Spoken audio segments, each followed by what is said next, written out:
Jays beat the Braves in 6 games and became the first Canadian team to win a World Series. Ironically, Francisco Cabrera's moment in the spotlight would be brief, having played his last Major League game a year later in 1993. We certainly hope you've enjoyed this presentation of Game 7 of the 1992 NLCS between the Atlanta Braves and the Pittsburgh Pirates. I'm Mike Leeson. Thanks for watching ESPN Classic.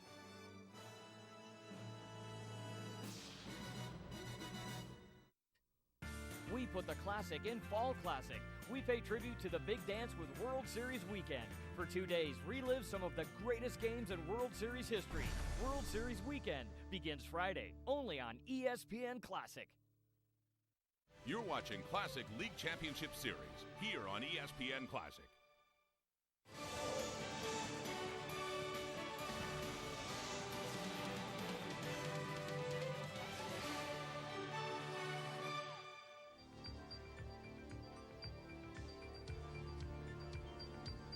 And through the first 2 games, all the exuberance belonged to the Oakland A's.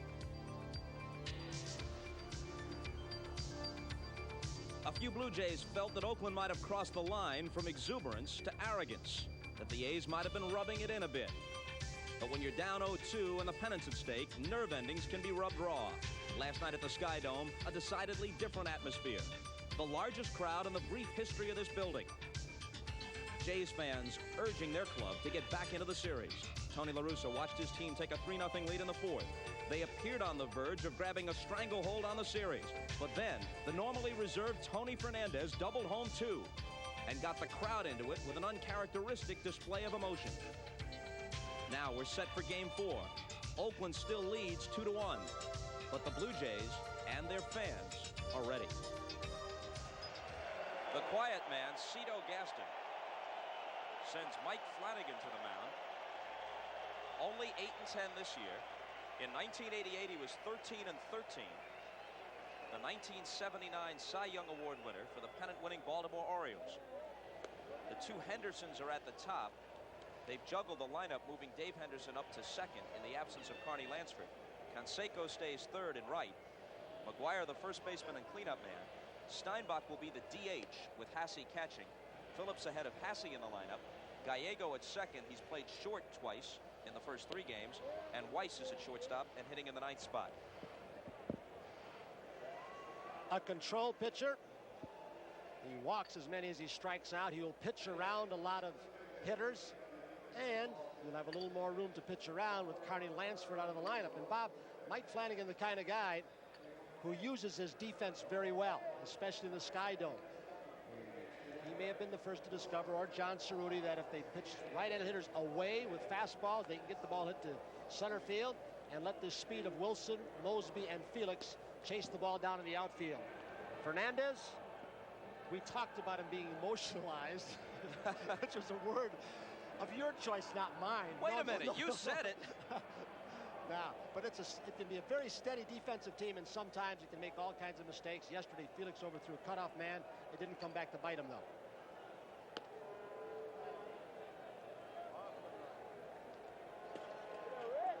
That would be Elvis, I believe, in the middle, and we might as well, right off the bat, clarify a statement. And it may be a puzzle to those of you watching in the States. You saw some of the signs, Elvis is alive, directed toward me. In the 9th inning of Game 1 in Oakland, there we go, with Eckersley on the mound with a commanding lead and all things considered as effective as Eck has been the last couple of years, I said, jokingly, that in that one game in the 9th inning, Elvis probably had a better chance of coming back than the Blue Jays.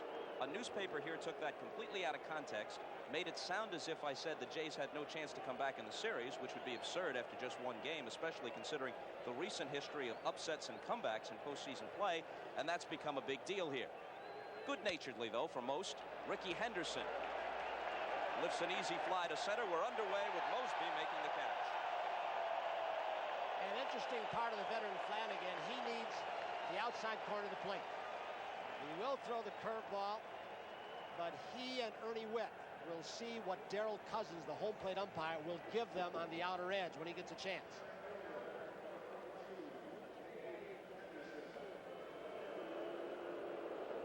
Cousins behind the plate. Rick Reed at first. Steve Palermo at second. Dave Phillips, the crew chief, at third. Dan Morrison on the left field line. Dale Ford, who worked the plate last night, calling the plays down the right field side. Dave Henderson has 2 doubles and a home run, the same number of extra base hits as the entire Toronto team through the first 3 games.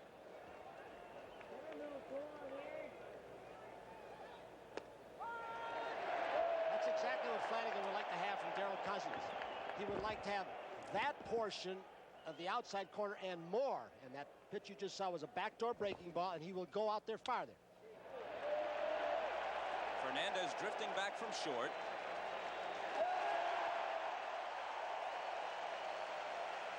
Flanagan pitched one of the stronger games of the season for the Blue Jays, and I'm not excluding Dave Steve one-hitters, of course, but it happened to be against this Oakland team. Beat them 2-0 in Exhibition Stadium.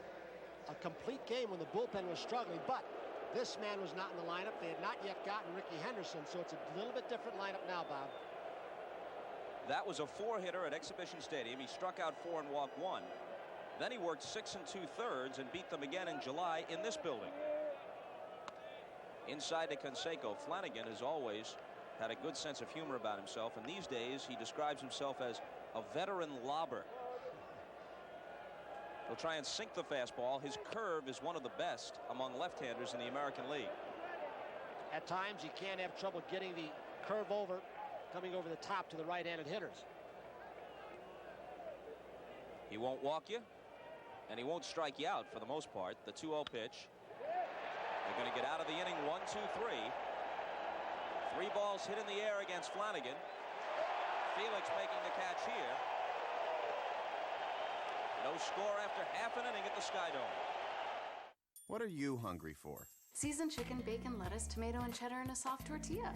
A juicy burger lightly covered in peppercorns and Swiss cheese sounds good to me. I could definitely go for grilled shrimp with linguine and a creamy garlic Alfredo sauce. I'm thinking mixed greens and a honey citrus vinaigrette with cashews, almonds, raisins, and feta topped with grilled salmon. I could go for chicken wings with hot sauce served with a nice cold beer. This calls for Kelsey's.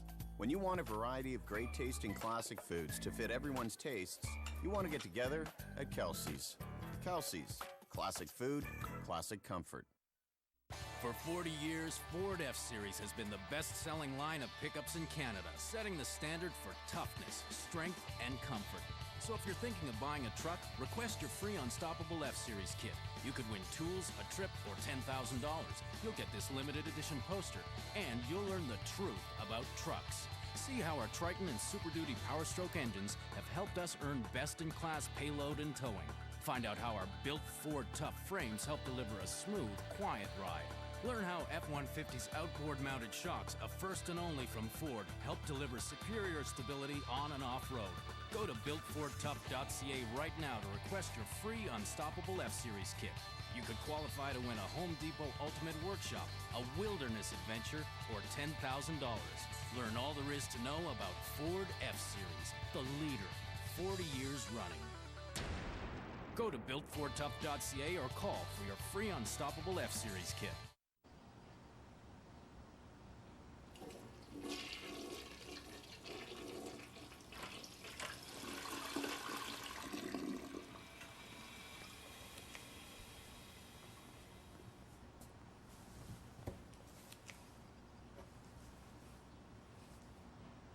Brita eliminates 98% of lead, chlorine, and sediment. And for best results, don't forget to change your filter. Visit drinkbrita.ca. Okay, this is our one chance to get in the Coors Light mansion. This is wicked. On the count of 3 odds, all on the There could be an easier way to get yourself into the Coors Light Mystery Mansion. Find a winning can or bottle and you could join in on a weekend of hot tubs to snowboarding and a whole lot of things that we can't even tell you about. Visit CoorsLight.ca for more details. Must be legal drinking age. No purchase necessary. You're watching Classic League Championship Series here on ESPN Classic. You know, there are very few guys who can play one position one day and do well and go over to the other side of the diamond where the angle of the ball off the bat is different and make those kinds of plays. Mosby comes in. And there's the first out in the top half of the third. And we were in commercial a while ago in relation to Tom Hankey, the closer. Got a little message on the board, and he got a standing ovation. His wife, sitting back in Taos, Missouri. Tom Hankey's name is Kathy, had a little baby girl their fourth Lindsay, 9 pounds 8 ounces, and they didn't tell Tom last night that she'd gone to the hospital in labor. They were afraid he'd get nervous. He found out this morning when they called him. And to show you a real baseball fan what they're like in Missouri, as you well know, while she was going in labor, she was watching the game on TV.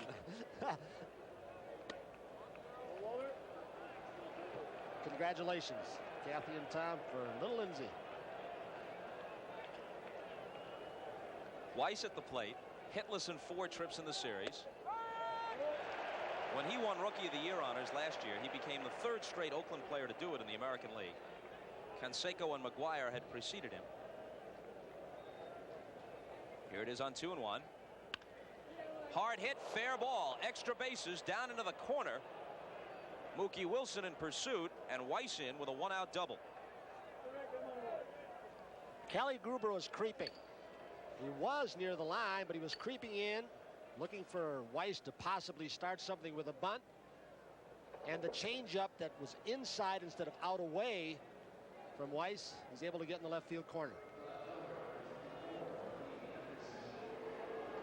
Weiss winning Rookie of the Year honors, making it 3 in a row for Oakland, reminds us of the Dodgers situation. Truly remarkable. A tribute to their farm system and a little luck and circumstance. Late 70s, early 80s, 4 in a row. Sutcliffe, Howe, Fernando Valenzuela, Steve Sachs. 4 consecutive Rookies of the Year. All right, here's Henderson. They've gotten him out 4 straight times.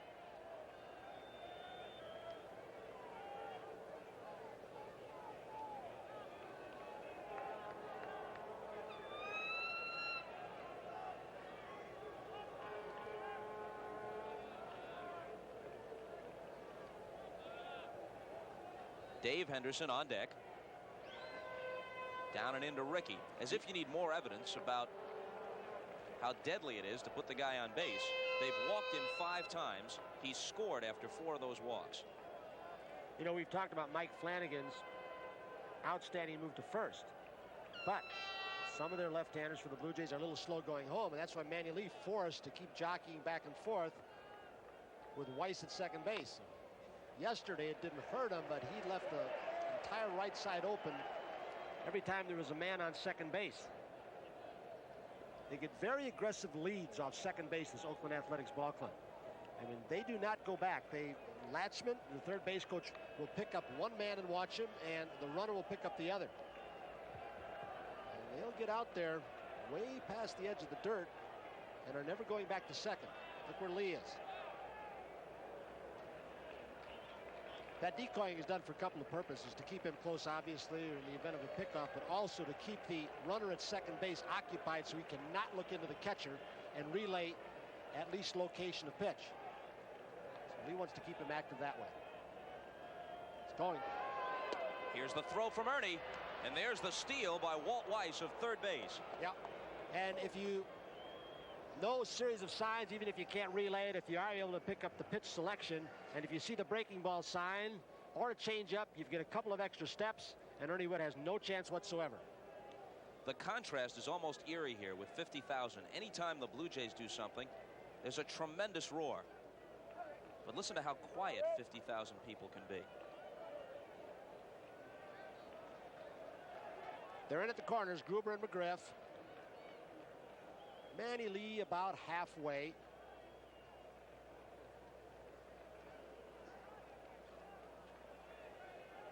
Junior Felix with the exceptional throwing arm in right field in this outfield. This will get a run home, maybe more. Mosby going back, looking up, out of here, and into the black seats, the hitting background. There aren't many leadoff men who can launch one like that to dead center field. About a 430-foot shot. 2-0 Oakland. I think we talked about that yesterday when Jimmy Key was the starter, that you might negate, you will negate some of Ricky Henderson's base stealing with a left on the mound, but he becomes a little bit better extra base hitter. But that far, show you that with a full house, a nice warm building, a little more humidity, the ball is flying. I don't think Ricky could even believe it went that far. He thought it might be up against. what's that, 430? That'd be my guess, in that vicinity. Dave Henderson.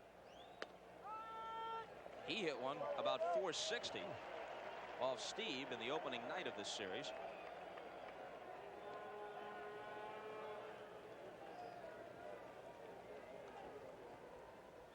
The team that scored first has always lost, and the home team has always won. That's been the pattern of the first 3 games. Mosby was playing Ricky Henderson relatively shallow, and look where it ends up. Well, Freddie McGriff has hit one in that area and one above. I'll show you how strong Ricky Henderson is, and out of that deep crouch, Ricky can generate a lot of power in that lower leg bite. That's where McGriff hit one off that glass right field, 440 something. The Hard Rock Cafe out there. Lou Brock had a couple of years with good power numbers in the 60s. I think he hit 20 one year for the Cardinals. He was stronger, especially in his prime, than people would have thought. But all things considered, Ricky has had several years with 18, 20 home runs. You saw where he hit that one. I can't think of many, if any, leadoff hitters who have combined power with anything like his sort of speed. Is he? Is it even worth questioning now? The greatest leadoff hitter of all time? Cobb leadoff? From ear to ear, I'd have to say in the last, maybe modern day baseball, I don't know, but I've never seen any better than him. That well-rounded in every area. High on base percentage, get you a decent slugging percentage, get you a quick lead with all the home runs he's hit leading off ball games, and get in scoring position at will. That's a Ricky Henderson rally. There's a walk, steal second, steal third, sac fly without a hit. You get a run with Ricky. Again, he's worth a run a game. I don't think there's any question. More so far today. You got to consider that on base percentage. He walked 126 times. Full count now to Dave Henderson. So he's always on base. And when he doesn't steal, as Tony has pointed out constantly, he disrupts the defense. He changes the pitching pattern to the ensuing hitters. Sharply to short, Fernandez made only 6 errors all year. Yeah, but on a play like that, if he doesn't get it, it's not an error, and that's the point. Shortstop's not supposed to get that one. It's hit too hard. Hit too hard on an artificial surface. It's supposed to be in the outfield. That is Tony Fernandez's strong side. Going to his left, he has the range of anybody in the game. About 4 steps. The other day on the ball to his right. Instead of throwing on the run as he has in the past, he planted and threw, and this time he had enough foresight to right himself and make a strong throw. Off-speed pitch for a strike to Canseco. How would you like to be Cal Ripken Jr.? Play every game, make only 8 errors all year at shortstop, and probably be denied a Gold Glove because Fernandez made only 6. Canseco bids for the second homer of the inning. If it's fair, he's got it. Whoa. And it settles into the upper deck. Oh, my goodness. McGuire hit one that close in that 4-game series when the Oakland Athletics hit 7 in the 4-game series. And I mean close. This is another 20 feet into the 4th level.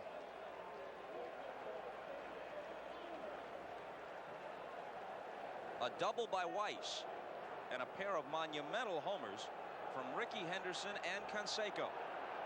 3-0 A's.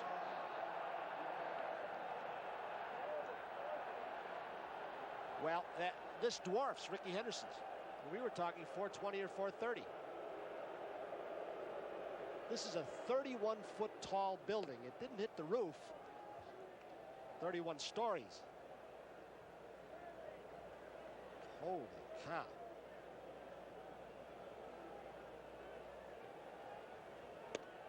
I'll give a pitcher whiplash.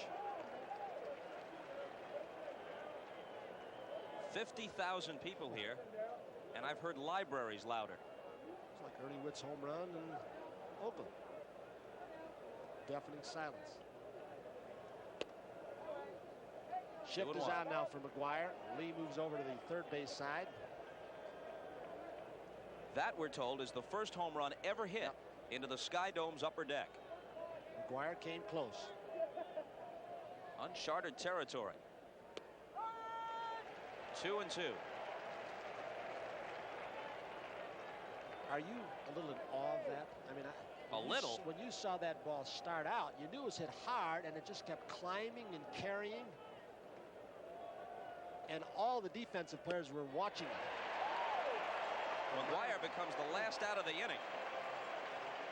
But the Gopher ball bites Flanagan in a big way.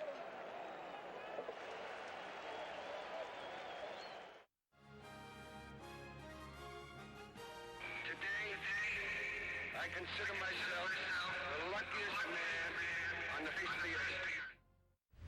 Why would AIM Trimark invest your money here? No one makes winter tires like us Finns. Hang on a minute. Who else but you Finns needs winter tires 8 months of the year? Exactly. Let's get out of here. We can't invest in a market of just 5 million people.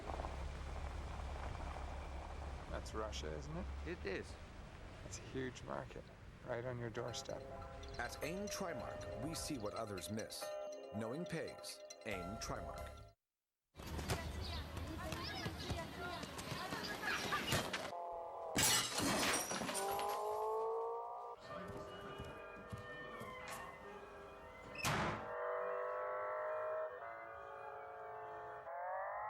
Is it the Focus? Once you're in, it never gets out. The 2007 Ford Focus. Stay focused. Honey, got a bit of a problem here. Guy got a 17mm wrench. We have a plumbing emergency. That's a 1, a 7, and 2 M's. Hurry! Please hurry! The 8-inch Mastercraft Bionic wrench replaces 14 standard and metric size wrenches and makes work faster and easier. Its powerful 6-sided grip won't round off corners. Plus, it comes with a lifetime warranty. Repairs start at Canadian Tire. I'm on my way! Linger in the deep end of moisture.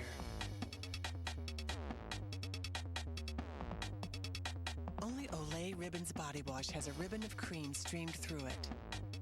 The ribbon transforms into rich lather that infuses skin with satin-like beauty that lasts from one shower to the next. With Olay Ribbon's body wash, love the skin you're in. It's the Lays Ultimate Fan Weekend at Grey Cup. Lays invite CFL fans from across Canada to be our VIP guest at Grey Cup, the ultimate CFL fan experience. How would you like to be there to represent your team? Go to tsn.ca/Lays, select your favorite team, and you can win one of 8 trips to Lays Ultimate Fan Weekend at Grey Cup in Winnipeg. That's one lucky fan for each CFL team. Brought to you by Lays, proud sponsor of the CFL. You're watching Classic League Championship Series here on ESPN Classic. It's a good thing that hotline is a 900 number because Canseco hit one out of this area code.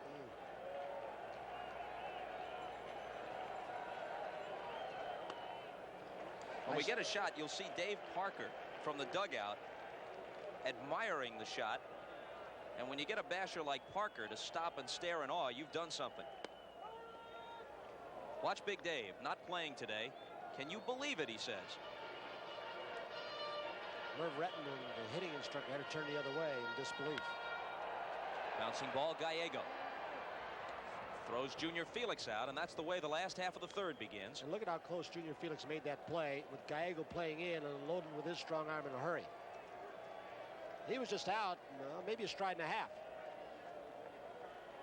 You cannot waste any time with Junior Felix from the left side. Well, he got a lot on it. Junior's maybe a couple strides away. Now remember this, the Blue Jays trailed 3-0 last night and got 4 in the fourth, and then 3 more later. Mosby singled, stole a base, got to third with 1 out in the first, but then McGriff fanned and Bell fouled out, and they couldn't plate him.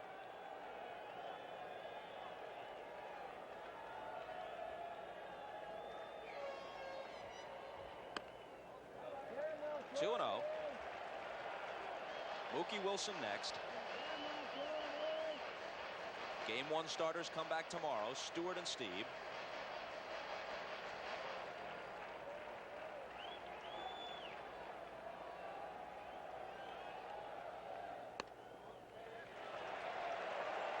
You know, part of the reason why, at least in my opinion, Tony, let's see what you think, the Oakland fans were relatively subdued during the first 2 games of the playoffs. They reacted, of course, at exciting moments, home runs and Ricky steals, but they weren't roaring throughout. Part of the reason is that while you don't take any opponent for granted, the Oakland fans are looking toward the World Series, which they think they should have won a year ago.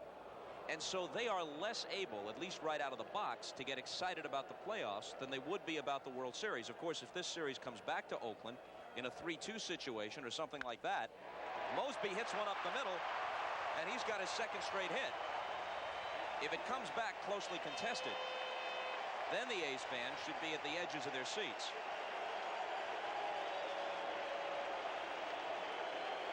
Lloyd Mosby, who has struggled in the leadoff spot, the low on base percentage, comes up with a couple of base hits. He was involved in the rally yesterday with a walk. But when you're down 3-0, will it take the running game away? You've seen already they feel they can run on both Welch and Hasse. When you're trailing, you may not be able to take the chances. You know, sometimes, Bob, in reply to what you're saying, I think open air stadium sometimes, like, oh, remember Exhibition Stadium here, it sounded quiet. The fans were cheering, but the sound goes into nowhere out in the blue, and in a contained stadium. We saw it in Minnesota. Not as bad here, but close last night. It holds the sound very well. But they were, you're right, they were subdued, I think. And they have been at times in this stadium. Just before that base hit, they were kind of quiet here, being down 3-0. It's not often in baseball that you talk in terms of taking the crowd out of a game or getting them back into it like you do in basketball. But in the postseason and in an enclosed stadium, like you say, Tony, it is a factor. And it will be closed for all 3 games here. This was the only one where there was a chance that it would be open. It's 50 degrees outside, kind of windy, and when the wind swirls through here, it can be pretty uncomfortable. I think, too, sometimes the price of tickets in postseason play, the average Joe, the ordinary fan, he's runner goes, and he bouncing ball toward the vacated spot. Weiss grabs it, but has to eat it. He has no play with the speedy Wilson. I'll tell you, that is very gutsy baseball by Cito Gaston.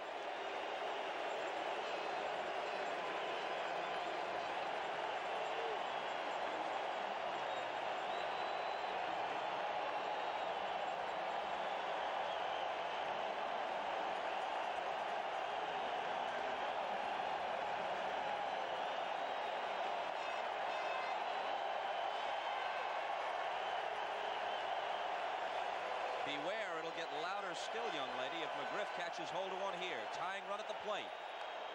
Swing and a miss. He came up in the 4th inning last night in an almost identical situation. 2 men on, and the Jays trailing 3-0. He lined a hard single to right, and it was part of the 4-run rally. It's an interesting play, Bob, because Oakland was going to get one sure out on that ground ball, but Cito Gaston had enough faith in Mookie Wilson twice. He got the ball to the right side one time, got to run to the 3rd, and this, and Mookie strikes out a lot. But he felt he could put the ball in play, down 3-0, and he kept this inning going. Welch worked him with fastballs tailing away in the 1st inning when he needed a strikeout. Man on 3rd, 1 out, and he got him swinging. Let's see how he works him here. Ahead of him, 1-2.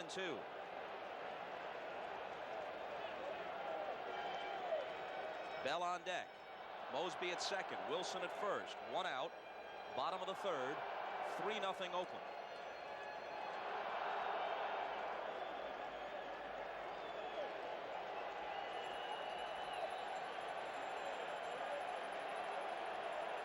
"36 homers for the year. None in more than a month.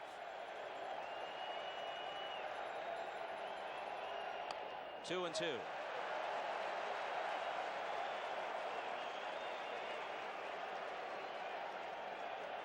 Run through my memory bank. In this game, I haven't seen that real hard curve from Welch. In the air to center field. Henderson started in, goes back. It's playable. Mosby tags at 2nd base. Wilson holds 1st. Runners at the corners, but with 2 out, and here comes George Bell. Well, Ted Williams had the theory that when you keep hitting high fly balls, you're late. You're hitting a lot of ground balls, you're swinging too early. And Fred McGriff keeps hitting those high fly balls. indicating he's still late on this Oakland staff's fastball. Henderson knows just where to go, not make a wasteful throw to third. And he goes to second. How about the Henderson style, Dave Henderson, of waving Ricky off? Instead of waving the right hand above his head, kind of wags his finger at him, almost scolding him. This is mine. I'll take care of it. You stay right there.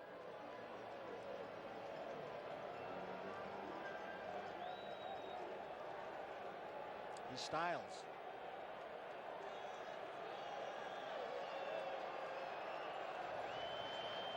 This A's team does not lack for personality. They've got some very identifiable characters on this club. And with back-to-back appearances in postseason, they're establishing a national identity. Signal you just saw with Hassey was whether or not they're going to throw through, if in fact Mookie Wilson does try and steal. We're going to try and read him right now. They've done that last night once. They did it consecutively twice in a row and got Hernandez. And what a base stealer does is he sees the first move of the left leg or heel, and he thinks that the move is home. There goes Mookie. Mookie goes. Bell swings on the first pitch. McGuire coming in. Everybody's there. It's marked for the catch. Singles by Mosby and Wilson go to waste. Cito watches his team strand two.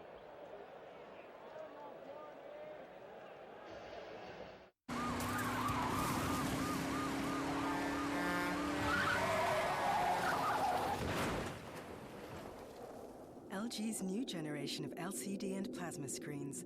When TV is this real, life's good.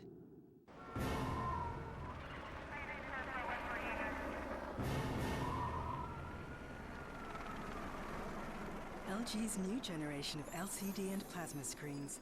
When TV is this real, life's good.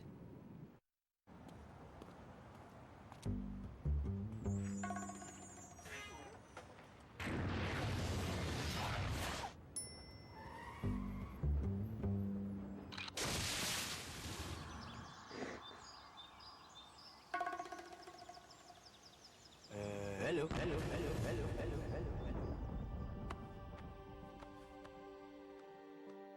Not that guy. Hello, Moto. Good morning. We talked the whole night through. Good morning to you. Good morning. It's great to stay up late. Good morning to you. When the band began to play, the stars were shining bright. Now the sun shines on its way. It's too late to say goodnight. So good morning to you. This morning's traffic. It's gridlocked all the way to...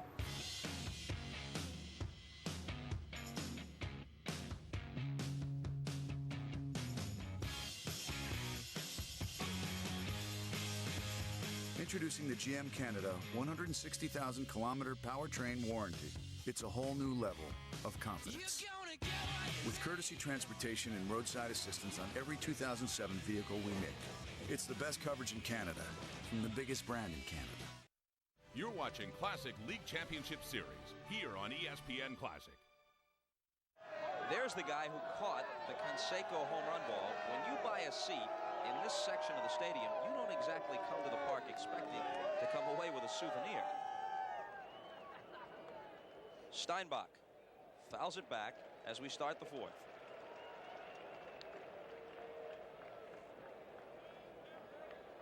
Terry was the MVP of the All-Star game in the summer of '88 at Cincinnati. Home run off Dwight Gooden and a sacrifice fly.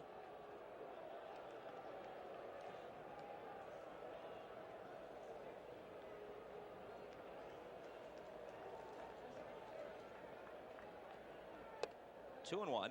Steinbach held the ball on a bang-bang tag play at the plate off a strong Canseco throw with Junior Felix trying to score an extra run for Toronto last night. In his short big league career, Steinbach has taken more than his share of bumps and bruises. You see he wears the face guard around the side of the helmet. He's twice been hit by pitches in the face. He also had a bone-jarring collision with Kirby Puckett a couple of years ago. Kirby is like a human bowling ball coming in there at about 5'8", 215, 220 pounds, and Steinbach got the worst of it. Terry with a bullet to left. There's a base hit. 3-1. It's the term that Mike Flanagan and I guess Jim Palmer coined when they were with the Orioles together. It's a BP fastball, batting practice fastball. You can get away with it more in this park, a spacious park. We checked out with Howie Stark, with the PR director, and asked him, and they have a tail of the tape in almost every park, how far a home run goes. Not quite refined here, and they said that Canseco's home run went about 480. John Cerruti up now. Gee, I'm disappointed. Only 480? We've seen how far it would have kept on going when it came down. That may be 480 to the point it landed.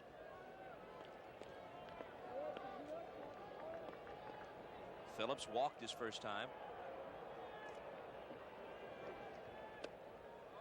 Down and low to him. Bobby Valentine was alongside the Toronto dugout when Canseco connected. And as soon as we get a little lull here, we'll go to Bobby, the Ranger manager, so he can sum up the reaction as the Jays watched it sail into the upper deck. I don't know if anybody's even reached that point in batting practice. Yeah, Canseco did Thursday out here, and McGuire was trying and came close, but Jose was up in that area.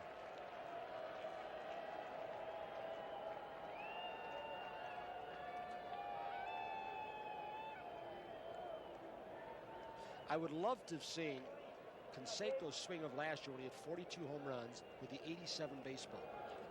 It was a different baseball last year. Everybody admits in the game, except the ball company, I guess. But I really believe that Roger Maris' record would have been in jeopardy because Canseco had almost a perfect swing all year. Very few slumps. Hit the ball hard so many times. He had 42 homers in '88. Phillips back to Flanagan. He picks it off, and that's the second line drive double play that Flanagan has started. Let's go to Bobby Valentine. Bobby? Yeah, Bobby, after that home run, the expressions were smiles and a lot of wows in the dugout. But Ernie Witt came over to the drinking fountain and said, I can measure that one in dollars and cents. That was a $15 cab ride from home plate. I mean, that was a prodigious shot. Bobby Valentine, the Ranger manager. Hassey to the plate. And that one sweeps in there for strike one. Rangers started this year tremendously. They win 13 of their first 15, something like that. Got out of the box in good shape. Nolan Ryan, of course, had an historic season for them, achieving career strikeout number 5,000 at the expense of Ricky Henderson of these Oakland A's. Bobby Valentine and Tom Grieve slowly building up to a pennant contender in a very tough division. Maybe the toughest in all of baseball. Boy, you look at Kevin Brown, the right-hander. What an arm he has. You get Bobby Witt back in gear and have the kind of season they think he should over 162 games. But it's now baseball's best division. Oh, yeah. Used to be the weakest of the four, but the power has definitely shifted.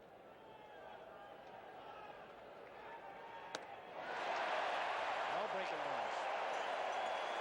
Third strikeout for Flanagan through 4 innings of work, with 3-0 Oakland.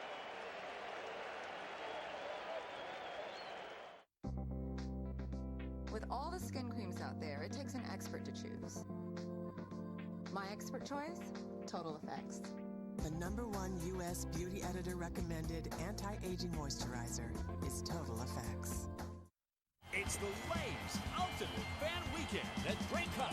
Lays invites CFL fans from across Canada to be our VIP guest at Grey Cup, the ultimate CFL fan experience. How would you like to be there to represent your team?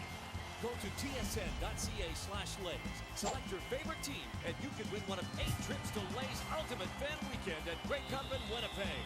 That's one lucky fan for each CFL team. Brought to you by Lays, proud sponsor of the CFL. Can't.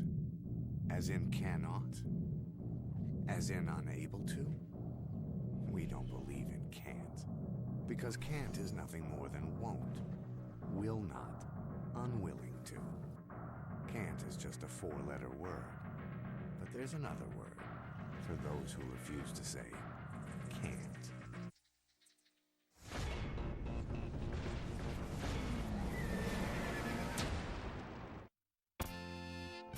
I know a place invested in good times with family and friends.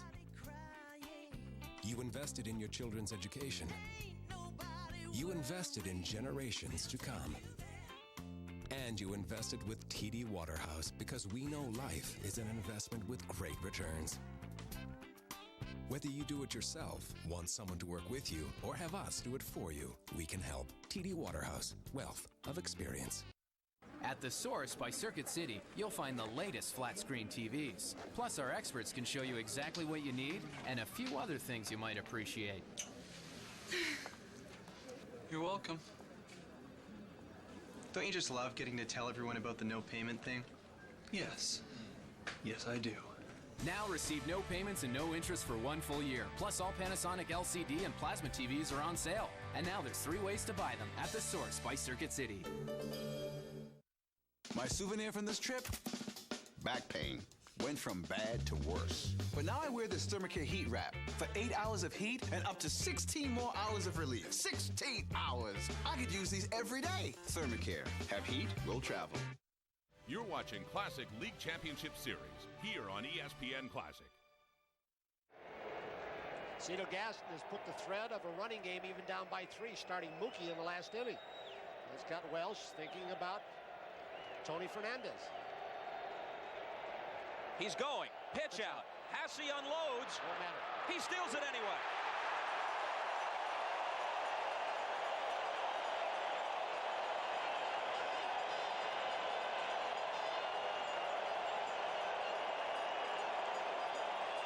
So the advanced scouts do their job. They put those stopwatches on the pitcher's release time, the catcher's relief time.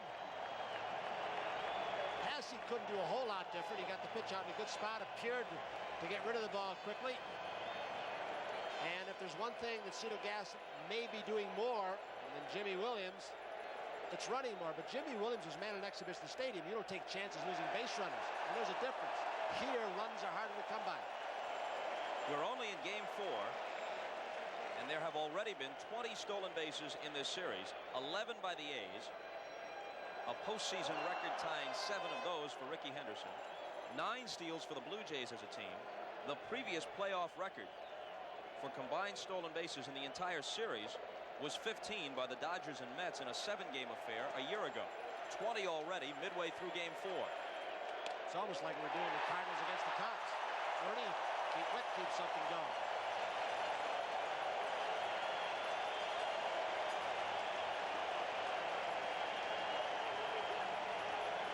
The thing we've got to remember, and Dave Duncan's aware of, they have used 2 left-handed pitchers thus far in this league championship series, and neither one has done well.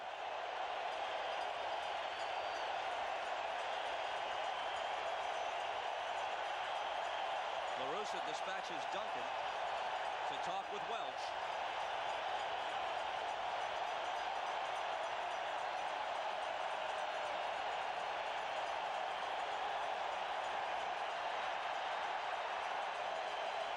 Assuming he can hear what Dave has to say.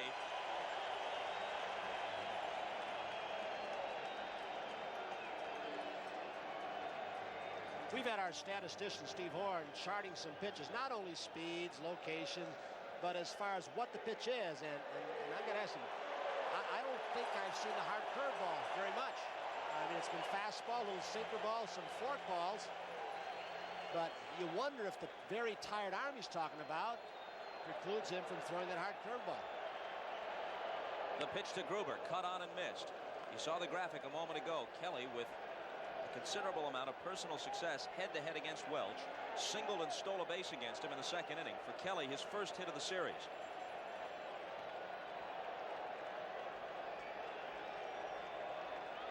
Tying run at the plate.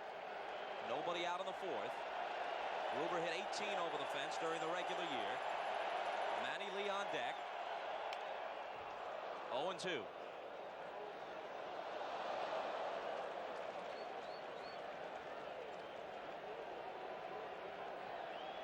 The trainer, Barry Weinberg, in the foreground. La Russa seated calmly. Inwardly, he's churning, though, but he's not as outwardly volatile as he once was. Liner through the middle. That's a hit. Fernandez is stopped by McLaren at third. Bases loaded, nobody out.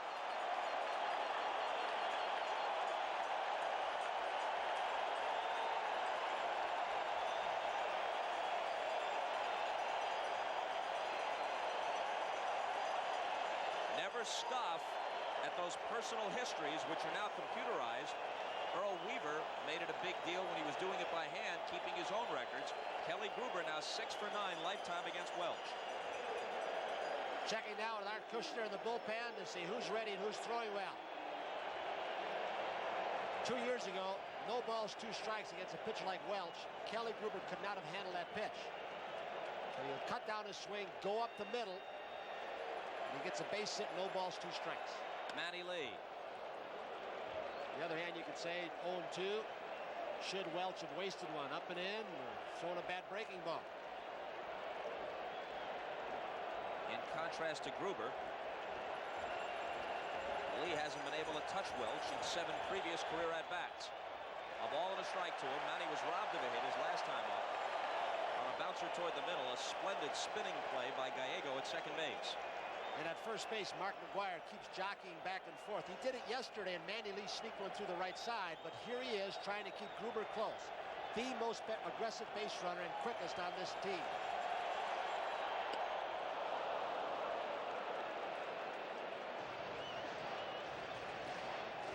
One and 2 to Manny. Junior Felix awaiting his chance next.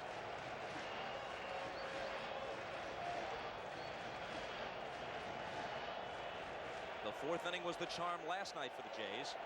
Toronto's had been in scoring position all 4 innings. They trailed 3-0 then and exploded for 4. Trying to rally here, but that won't help. Lee down on strikes. A big fork ball.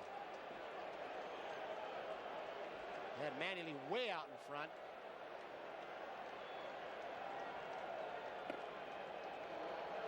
Todd Burns, right-hander.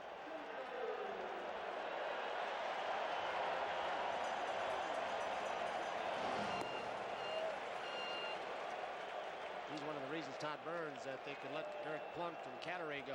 Greg Cataray. He was down there and pitched very well last year. Fernandez at third. Widow walked at second. Gruber, who singled at first. Bases loaded, 1 out. Plunk and Cataray, of course, went along with Luis Polonia to the Yankees to bring Ricky Henderson back to Oakland.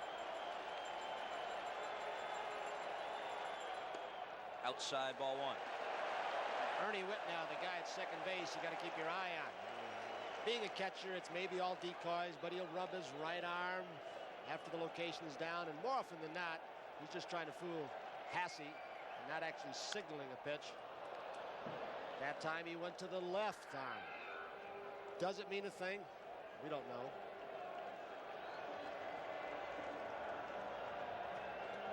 So many times why LaRussa in this case have catchers as coaches, because they can read those signs, and with the satellite dishes, center field camera, you can only have so many series of patterns you can use before somebody figures them out. That's why there's so many changes. The 1-1 pitch. 2 balls and a strike to Junior Felix. One of his 9 home runs this year was a grand slam, and inside the park grand slam at Fenway off Bob Stanley. On 2-1. He doesn't get it. Felix hitting out of that exaggerated open stance. When Junior Felix began having trouble the second time through the league, they weren't throwing him a whole lot of strikes. Pound him inside hard off the plate, and then bounce curveballs, throw the off-speed pitch. You wonder if this won't be a bad fork ball right here.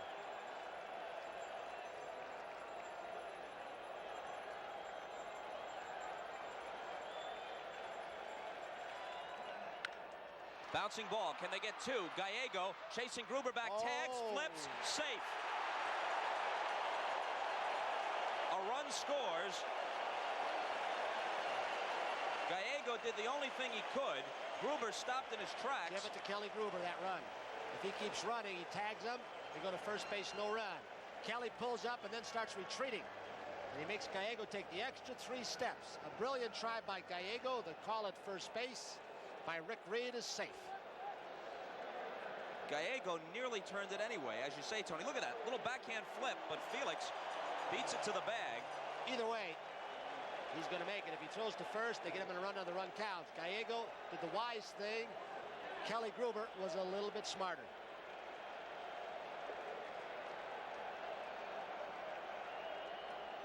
So now Witts at third, Felix at first.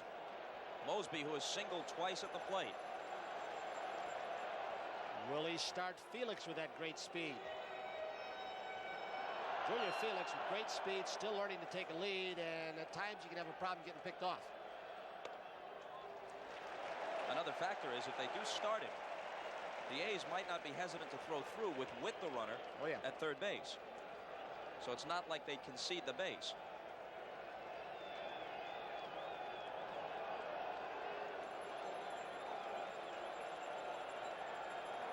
Two out, two on the 1-0 pitch.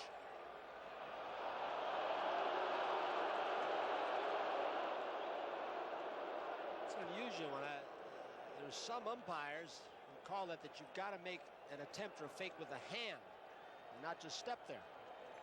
You get a little different interpretations on this situation right here. Speaking of the umpires, we'll present our State Farm Rules of the Game feature during the 7th inning stretch timeout. Doug Harvey handling the duties. There it is again. It's perfectly legal. It's not a balk.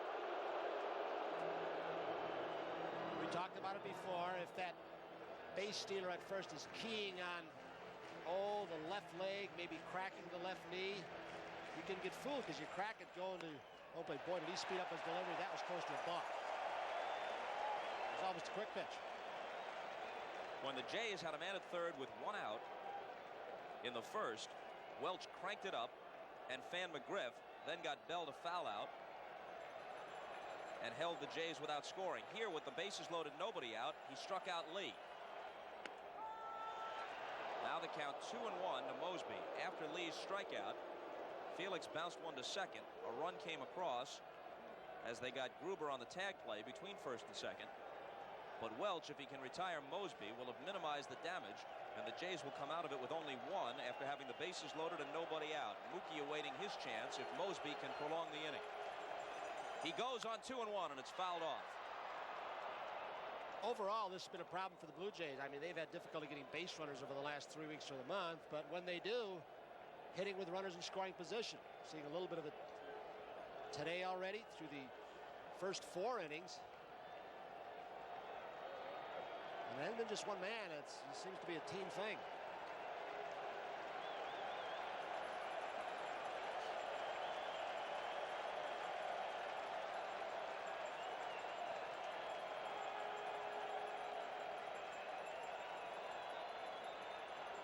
Welch backs off.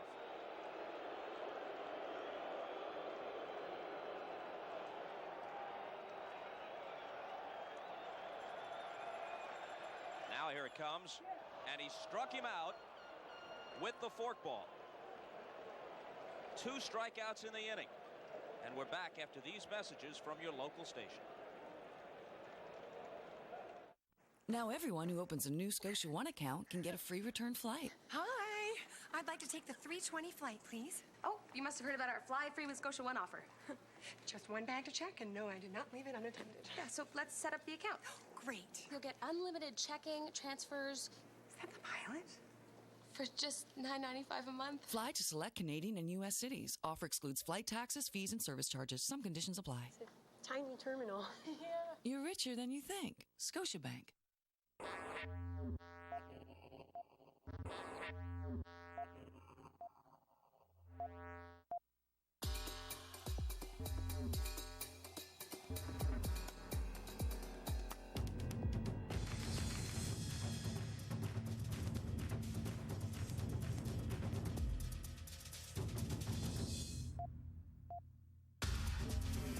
Designed for the extraordinary.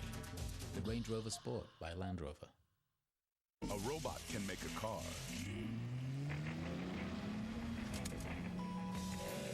But this is how you can make it roar. A chip can control the engine. But this is how you can set it free. A manual says what a car might do.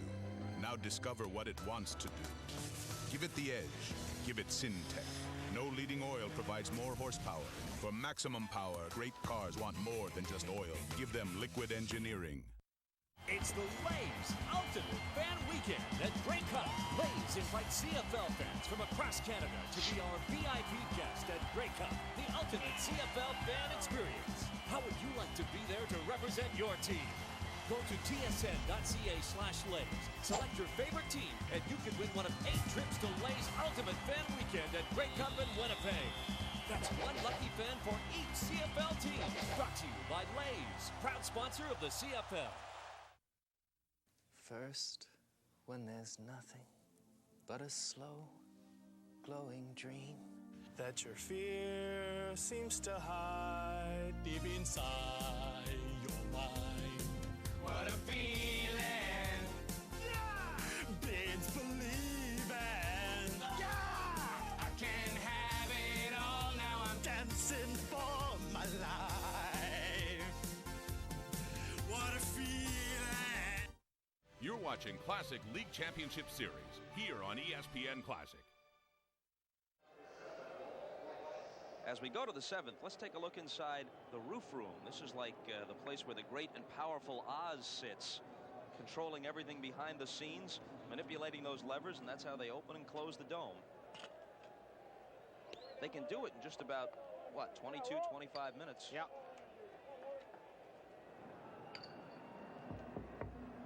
Happened to be here when Rich Garcia was behind home plate. The dome was open and started to rain.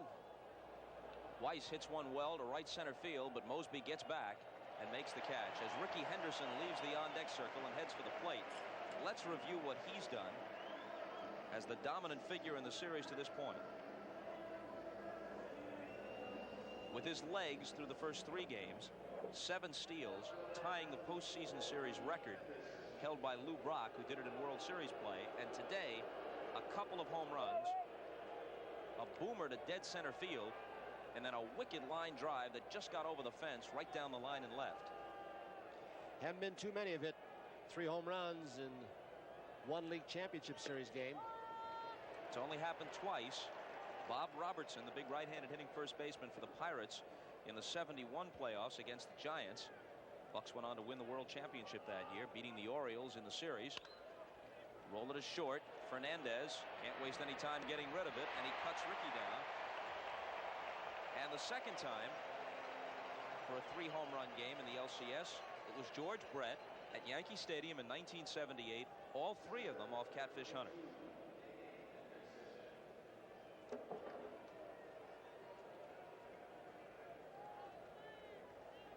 A lot of hitters don't like to bat against, if you're right-handed, against Dwayne Ward. Tailgate flies, it's wicked stuff. Some of the Red Sox players from the right side, they said nobody on the right side do they despise hitting against than this guy. Despise more. Because he looks at you kind of funny out of the herky-jerky delivery. He does pitch inside a lot, sometimes not on purpose. Dave Henderson blasts one to left center field. Mosby on the dead run. It's one bounce against the fence. And a 2-out double for Dave.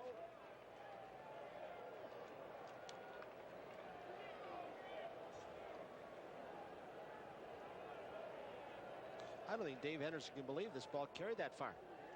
I mean, we've seen some long home runs today. There are some days where the ball will shoot off the bat and look like it's going to carry, and then it dies in the deep alleys or center field. I mean, no park would have held Canseco's in. But Henderson hit that ball at the end of the bat and it almost short off the wall.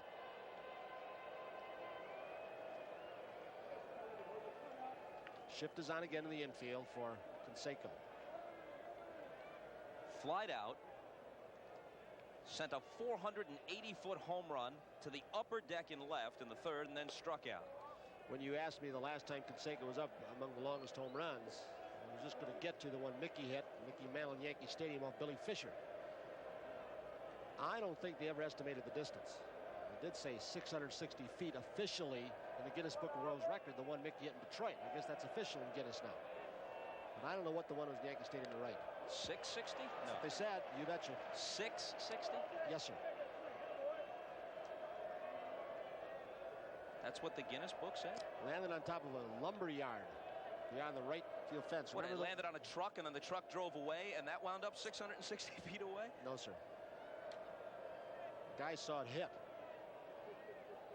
I yield to no man in my admiration for Mickey Mantle at 660. Authenticated. Through the box, Fernandez, or I should say Manny Lee couldn't get it, and Henderson comes in with the 6th run. You used to be able to pitch that guy inside. I mean, he jolted one inside, the 480 you alluded to a while ago. They try and get him inside again, and he hits it up the middle. He almost looked like he was going to try and hit the ball through the right side because it was wide open just to get the RBI.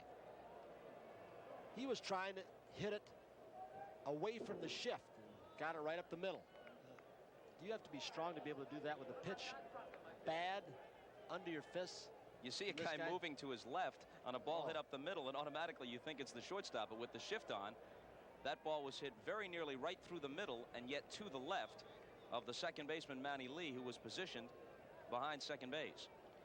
He is becoming a very smart hitter, not a wild swinger as he was his first year. Canseco in almost every department has gotten his game under control. We saw the great throw yesterday, which last year he stole the 40 bases.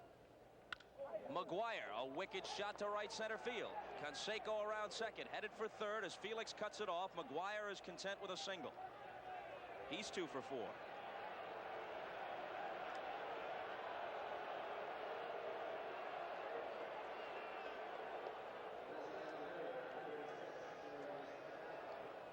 We saw McGuire go inside out again with not a complete shift, but Manny Lee up the middle.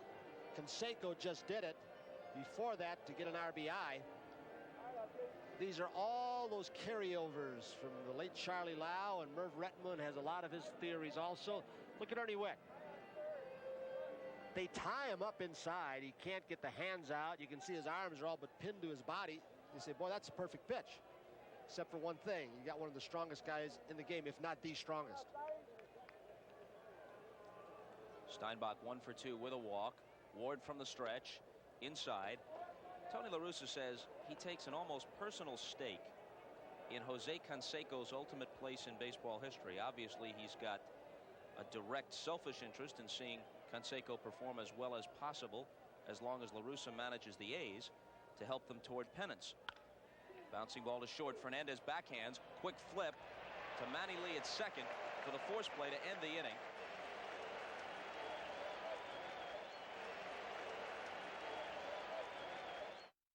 For 40 years, Ford F-Series has been the best-selling line of pickups in Canada, setting the standard for toughness, strength, and comfort.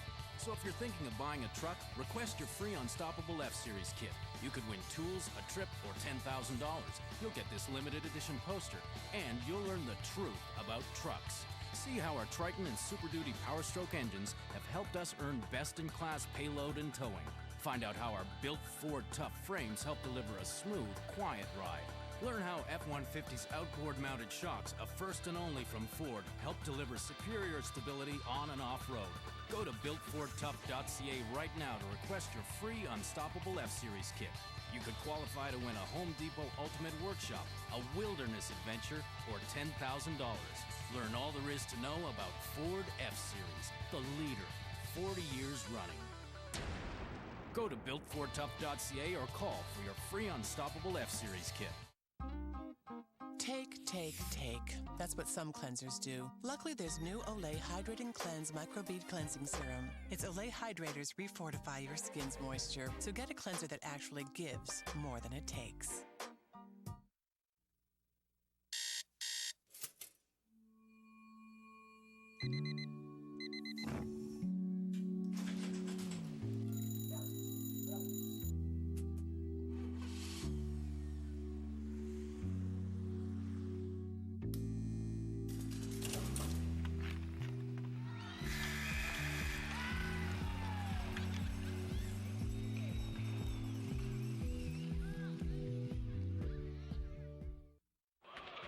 Hi, Mike. Who's that? Oh, that's Debbie from our Texas office. Wow, got a Love those Texans. Oh, you love the Texans. Yeah, there's a lot to love. They've been around for what, 4 years? No. The Cowboys have been around for 5 Super Bowls, 18 division titles, 10 conference championships. How about them Cowboys? How about them Cowboys? How about them Cowboys? Boom! Yeah!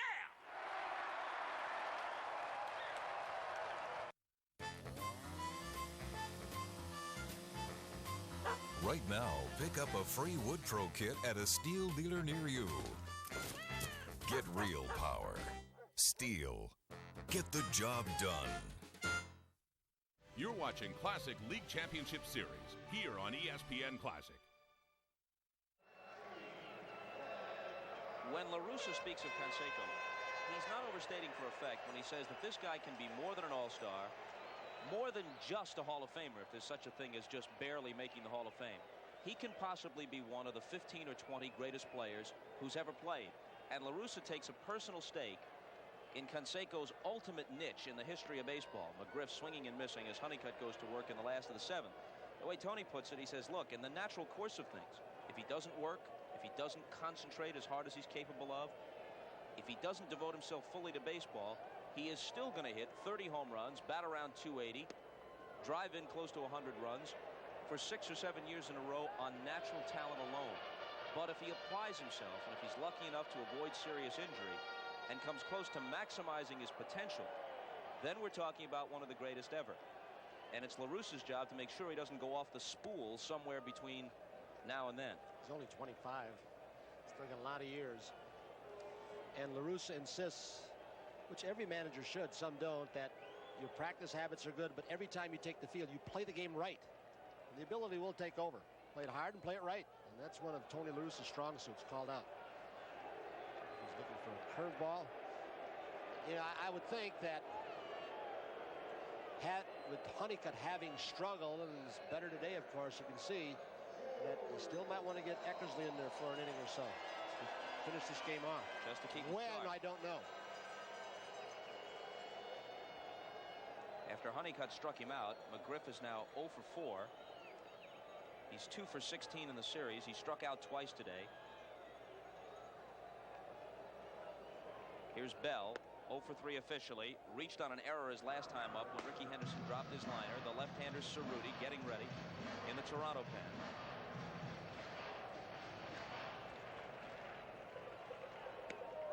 A moment ago, you saw La Russa on the bench making a notation on his scorecard after McGriff struck out.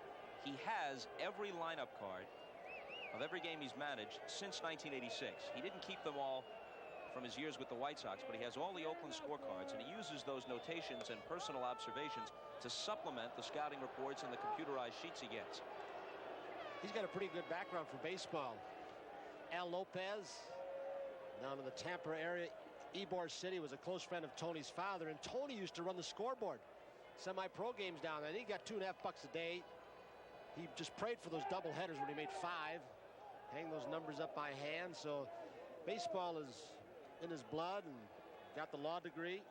Raleigh Heeman gave him the chance to manage. Came up from Knoxville, AA ball. They're asking for all kinds of appeals, and there's a lot of hollering from the benches going on. Now George Bell wants to take a look at the baseball that hit the ground in case there's a little scuff mark on it. Some say Honeycutt doesn't have to have the baseball hit the ground. Get a scuff mark on it. Well, he was caught red-handed with the evidence a few years back when pitching for Texas. They found a thumbtack in his glove. Tony Phillips, kind of a tough hop, but he's equal to it.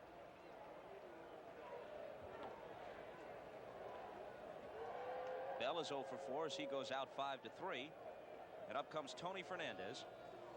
You know, you wonder in a short series like this how far emotion can take you. We saw it last night where the Blue Jays, obviously, and Tony Fernandez and everybody else were so charged up, as the Oakland Ball Club was by Ricky Henderson out west in Oakland. And all of a sudden, you get a decent pitch game against you. You're going to get that all the time from the Oakland staff. And they squelch a couple rallies, and you get knocked down again. And how many times can you keep getting back up? Especially when your offense basically has been stagnant for weeks. The Blue Jays, because they don't have a high on base percentage, they don't take a lot of base on balls, and you like the base on balls to be taken to keep things going. 6-2 Oakland here, last of the 7th. Tony Fernandez with a drive to dead center. Here's Dave Henderson going back. Look at this one carry over his head, and it bounces against the 400-foot sign in straightaway center field. A 2-out double. Is it carrying today? And yesterday it was carrying down the lines, although Felix hit one to right center field last night. That hit the fence. Henderson playing very shallow. He thinks he's got a beat on it, and about 2 inches from the webbing.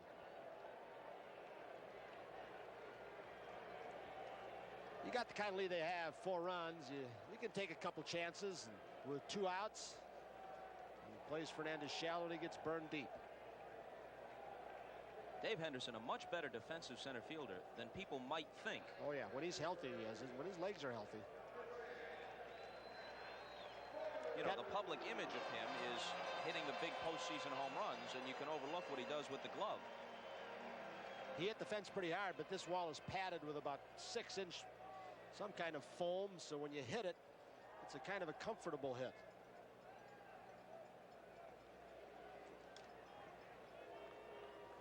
And Pat Borders coming on. You see the replay, getting the ball back to the infield in a hurry.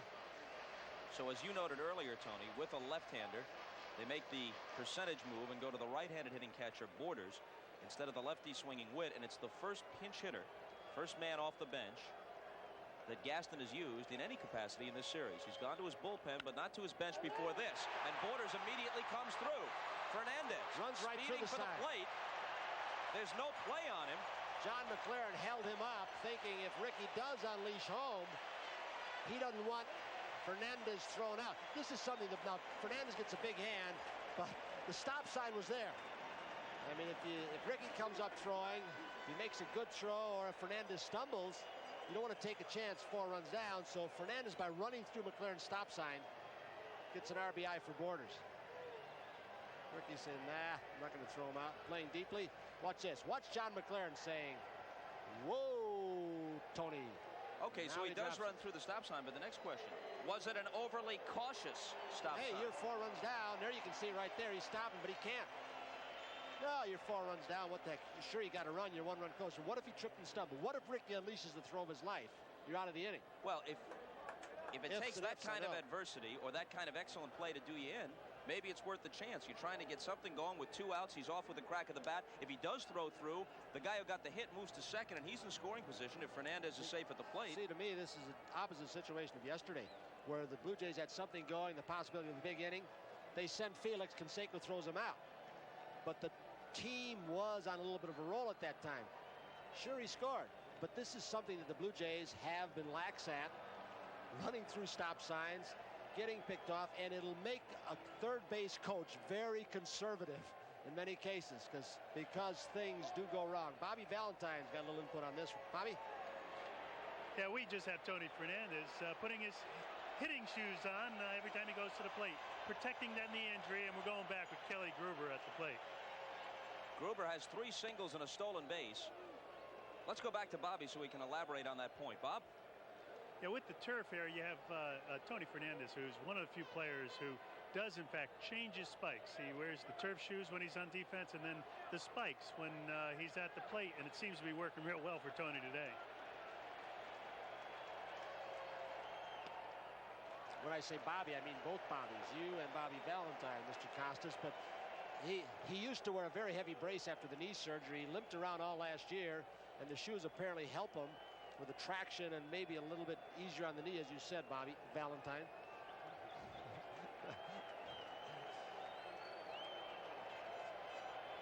A run home here in the last of the 7th, 6-3 Oakland.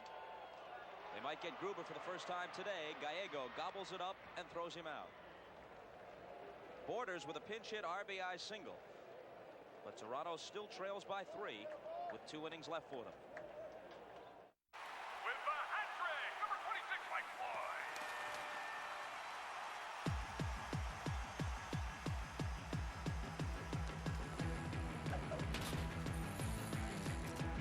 The Bud Light NHL Vintage Hockey Hat. It's a keeper.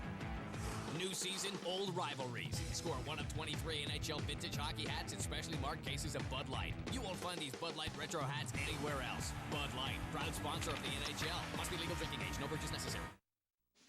I'm no stranger to back pain, but when I travel, it hits hard. Some souvenir, huh? But now I've discovered these Thermacare heat wraps. They're like heating pads without the cord. Now I get 8 hours of soothing heat and up to 16 more hours of pain relief. 16 hours. I could use these every day. So, no more trips like this. Instead, I have trips like this. Wow! Thermacare. Have heat, we'll travel. This morning's traffic. It's gridlocked all the way to...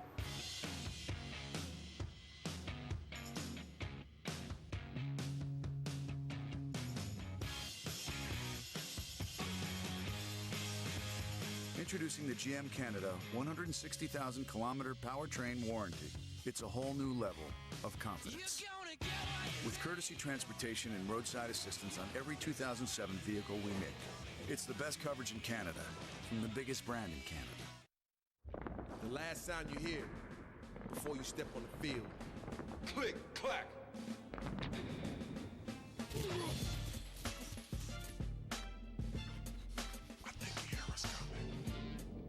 Quick, clack.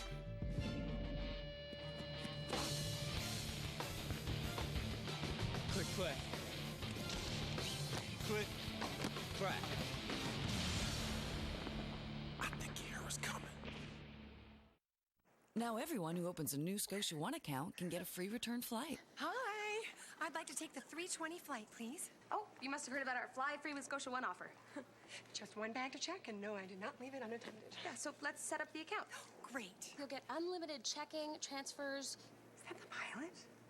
For just $9.95 a month. Fly to select Canadian and U.S. cities. Offer excludes flight taxes, fees, and service charges. Some conditions apply. It's a tiny terminal. Yeah. You're richer than you think. Scotiabank. You're watching Classic League Championship Series here on ESPN Classic. In the event Toronto doesn't rally here, a look at the historical precedents, comebacks from 3-1 deficits in 7-game series, either World Series or recently, since they changed the playoff format, in a best-of-7 league championship series. The Royals did it twice in '85 to these Blue Jays, down 3-1 in the playoffs, then to the Cardinals, trailing 3-1 in the World Series, and Kansas City was an underdog in each case.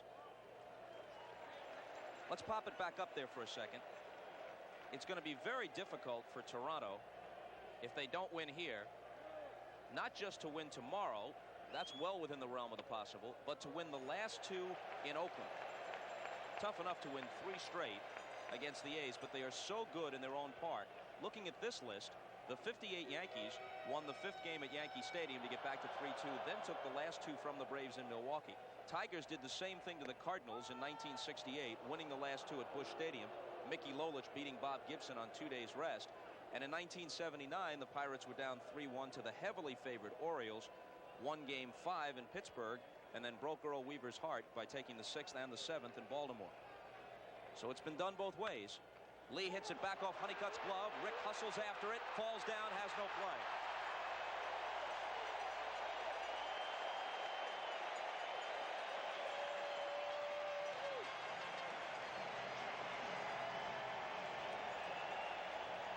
So the Blue Jays continue the pace of having at least one runner on in every inning of this ball game. They have stranded 10. They've had their chances off Welch and Honeycutt. A lot of balls shooting up the middle of this game. 4 line drives have already been caught by pitchers. Scored as a base hit.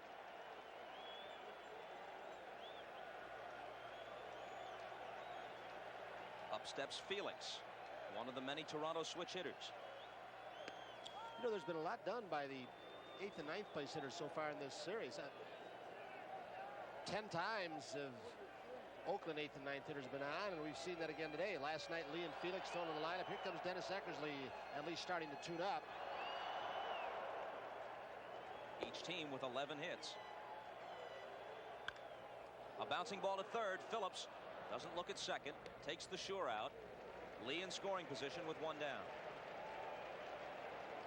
It's one of those times when Phillips didn't feel he could get the runner. It might have been bang bang, so he took the sure out at first base. Junior Felix just trotted down. It's one of the reasons why they may have sent him home last year. If you run hard, sometimes you force, especially with their speed, you force a bad throw. And you just mentioned that Baltimore-Pittsburgh series. I'll never forget a play in that. Roberto Clemente hit a weak chopper back to Cuellar. He ran like crazy, and Cuellar looked up, spun around because he's left-handed, and he rushed his throw and threw the ball wild, and Clemente beat it out. And that little play had a lot to do with turning that World Series around.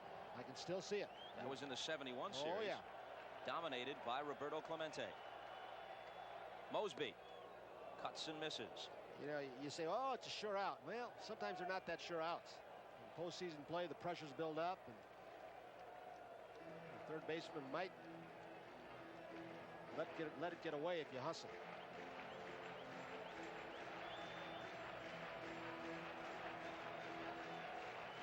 Mosby 2 for 3 with a walk today.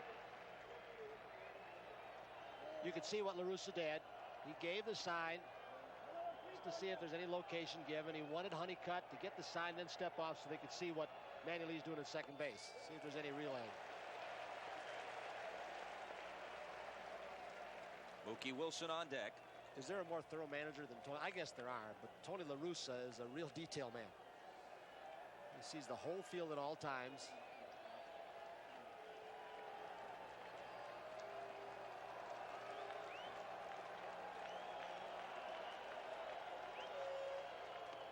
Outside 2-1. La Russa can recall, as many baseball people can, you'd be surprised how many if you don't spend a lot of time around the game, can recall in exact detail, pitch for pitch, the fateful 7th inning of the 4th game of the playoffs in '83 when he was managing the White Sox and Jerry Dybzinski got caught off second base against the Orioles, a game they lost in extra innings when Tito Landrum hit the homer off Britt Burns.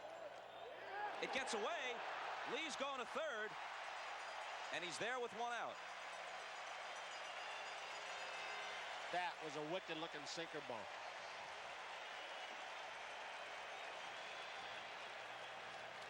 Show it to you from center field. Diving down. Now, they usually give a wild pitch to the pitcher, but this ball's got to be knocked down. But again, Hasse has lost some mobility because of the knee problems and not being able to work out. Wild pitch, and to me, that's a pass ball. And when you reach for it, you flop down on your knees, you can smother it. Maybe it's not as easy as I'm making it sound, but more often than not, if the ball bounces, no matter where, they give a wild pitch to the pitcher. The infield moves back. They'll give them the run, which would be their 4th, and can bring them to within 2 if Mosby hits it on the ground. Except at third base. Phillips may take a shot. It's a moot point now. Honeycutt still not as smooth as he'd like, and we showed you before Dennis Eckersley is up. It's just a matter of how long La Russa wants to go with Honeycutt. Tony is coming out.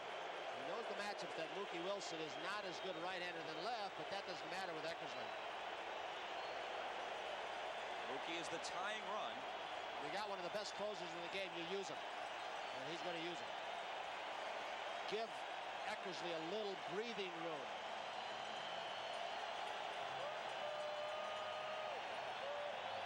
This is the 6th playoff game, NL and AL combined, and there hasn't been one any closer than 3 runs. This is as close as any game has been late, as Eckersley comes in with a 6-3 lead, 1 out and 2 on, last half of the 8th. You know the way dishcloths get. Dirty, smelly, full of bacteria. But not if you use the Natura cloth. Available only at Home Hardware or Home Building Center. The Natura cloth comes clean and germ-free simply by rinsing. And now there's all-natural Natura cleaner with genuine tea tree oil for outstanding cleaning action with a natural lemon scent.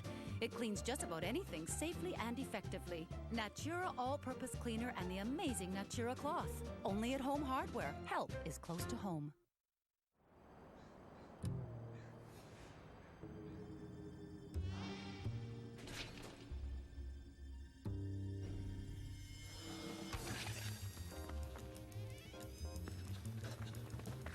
If you're unaware of your credit history, you may be paying higher interest than you should be, or even be denied. Now you can see for yourself if your credit history is accurate at transunion.ca. Log on and get an easy-to-read credit report and your credit score so you can see how you measure up today. And get helpful information about managing your credit, including a free newsletter. Plus, you can look at credit monitoring if you want to stay on top of any changes to your credit. It's from TransUnion, the name Canada trusts. Life's full of obstacles. You just need to know where they are. Achieve more. Go to transunion.ca. TransUnion. Manage your credit, manage your life. Good morning, good morning. We talk the whole night through. Good morning to you. Good morning. It's great to stay up late. Good morning to you. When the band began to play, the stars were shining bright. Now the sun shines on its way. It's too late to say goodnight. So good morning to you.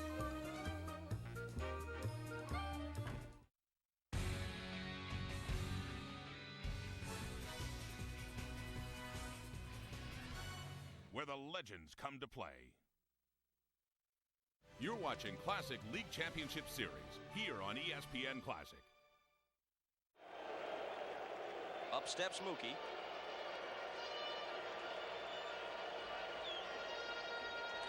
Blue Jays keep putting the pressure on him, even with the 3 home runs by the Oakland Ball Club, but they just, to this point, haven't been able to get the base hits to.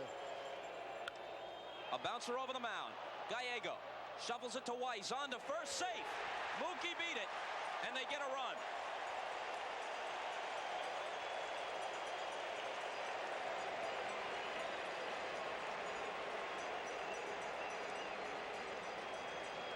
And you just saw the reason, or one of them, that Pat Gillick went out and got Mookie Wilson, even though he knows they may not be able to sign him for next year. When the pennant was there to be grabbed in the Eastern Division, he wanted speed for the Sky Dome. He was hoping he had a leadoff hitter. He didn't get the leadoff hitter, but he got the speed. He got the presence of Mookie Wilson. Gallego and Weiss could not have done it any quickly. Couldn't have done it more quickly. Now, I would say the chances are very remote that Mookie's going, because you will not want to take the bat out of Freddie McGriff's hand. He has been in a home run drought for week after week after week, and he's still capable. He is now the tying run. Can he break the spell in at-bat number 100 since his last one on September 4th? Rolled foul, 1-1. 0 for 4 in this game with 2 strikeouts. 2 for 16 in the series. Pat Gillick. No one is more intense than him during a game.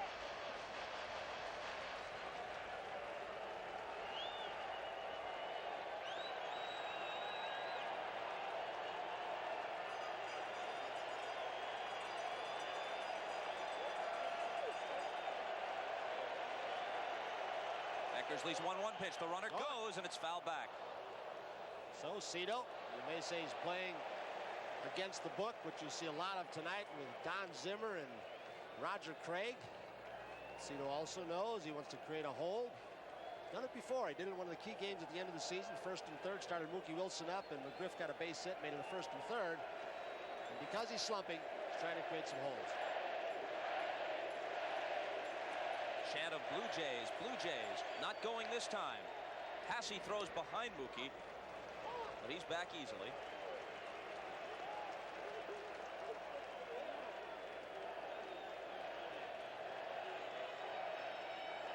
You wonder if Mookie Wilson had the green light in this entire count series, or just that one time if he can make it. Then they put the threat in the mind of Eckersley, and he goes this time. Hit hard, and he can't get it. Gallego misses it with his dive. Wilson around third, waved home. Big chance, throw offline, and he scores.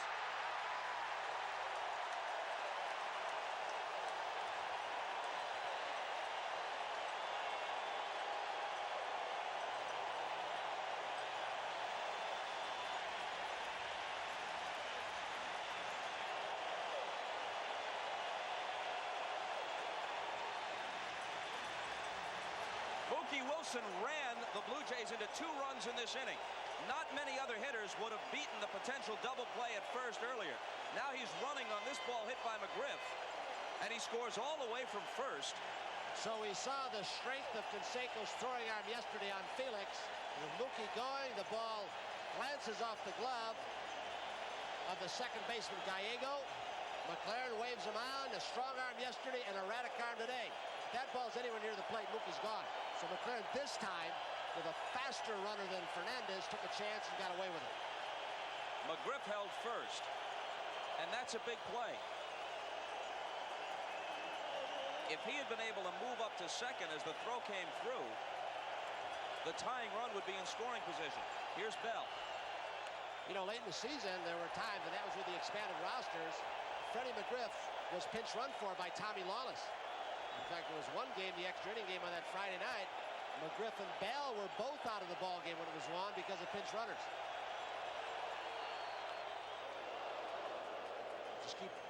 Just keep pounding them inside, don't they? George Bell. The reaction upstairs from Pat Gillick as Mookie made his mad dash. He was worried. Everybody else is cheering, and Pat's saying, is he going to make it or not? Trying to body English him home. They got the offline throw is what they got.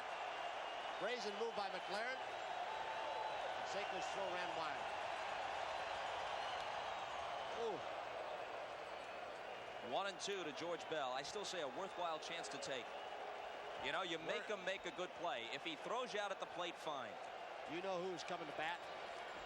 If he got thrown out, George Bell. I tell you what. MVP candidate, over 100 RBIs. It worked, but part of it because Canseco threw it 20 feet from home plate. But it was very gutsy coaching at third by McLaren. Here comes the 1-2 pitch. In the air, center field. Not deep enough. Dave Henderson puts an end to it.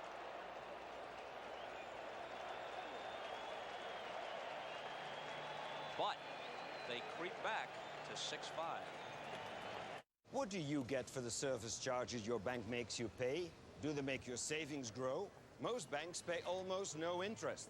Do they make your banking easier? No. Most banks make you pay even when you're doing the work. Is that fair? Perhaps you should become a customer of ING Direct. You'll never pay a service charge, but your savings will grow, earning high interest. Get real value. Call 1-800-ING Direct. Save your money. Joe had never experienced the thrill of all-wheel drive. Then he bought the Suzuki SX4. It was everything he hoped for. Exploring every last inch of the woods, he felt invincible.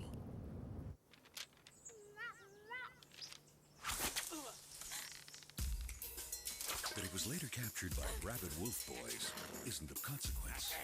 This day was all about the drive. The Suzuki SX4. Please, use the all-wheel drive responsibly.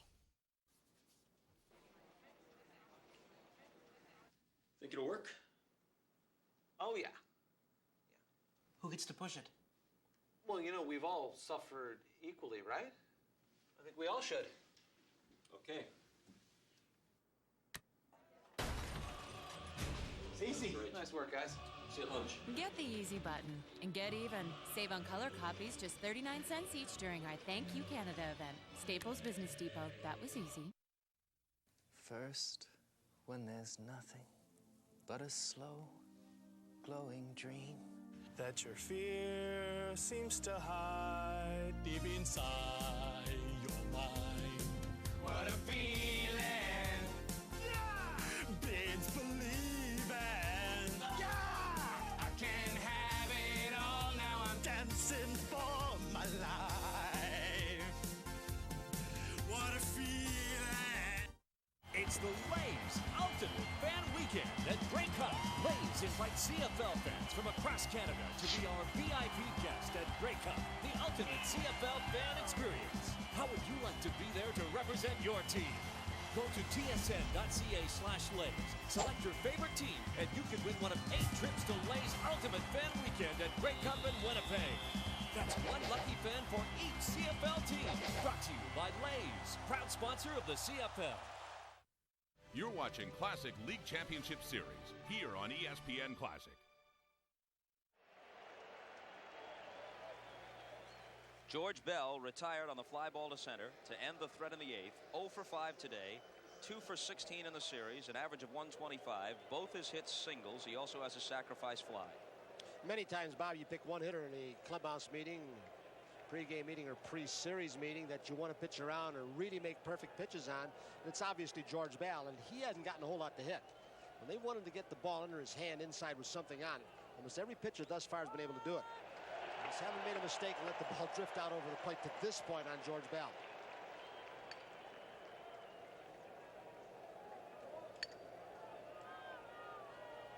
Here's the 0-1 pitch to Walt Weiss. Left field, Mookie Wilson got a good jump on it, coming on fast, and he makes the catch. So he used that speed two ways. We saw it in that last inning offensively. And he was playing in this one-run ball game very deeply. You don't want it doubled by the first hitter. So he had a long way to come.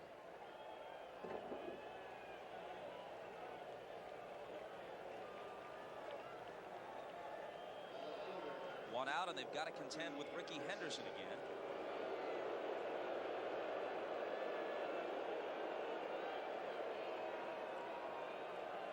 Flied out, homered twice in the 3rd and the 5th, and bounced to short.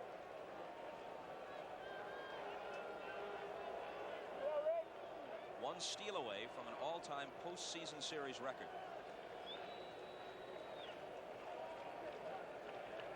He swiped 7 in the series, none today. He's been trotting most of the time. What other player you know wear pea green gloves to draw a little more attention? It's not even Finley green, is it? Remember the days, this is even after you retired, into the early late 60s, when even the trace of a beard, a mustache, was just thought of as outrageous for a ball player. Any hair making its way out from beneath the cap was thought to be close to un-American. Unless you're playing on the House of David team. Right. Did you ever play an exhibition game against the House of David? Never did. Never saw them play, unfortunately.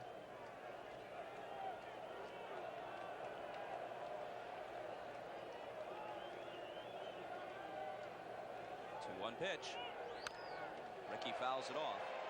You know, I still say, and there's no right or wrong here, Tony, just for the sake of a baseball argument, and that's half the fun of being at the ballpark. You just knock the possibilities around.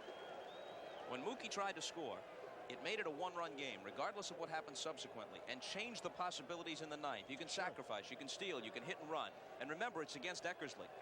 I say if there was even a 50% chance of him scoring, that's a better chance than even a hot George Bell getting a base hit off Eckersley. And Bell is slumping. My discussion was also about the not setting Fernandez. He's not as fast, not as good a base runner as Mookie, and of course Tony does have a knee that has given him problems. But you take a chance if Canseco makes a good throw, you're at 6-4. And it worked that time. McLaren was very cautious with Fernandez and very bold with Wilson. Fernandez ran through his stop sign. He sent Mookie home. They both scored. And here's Ricky drawing the walk. And now getting set to try and torment Cerruti.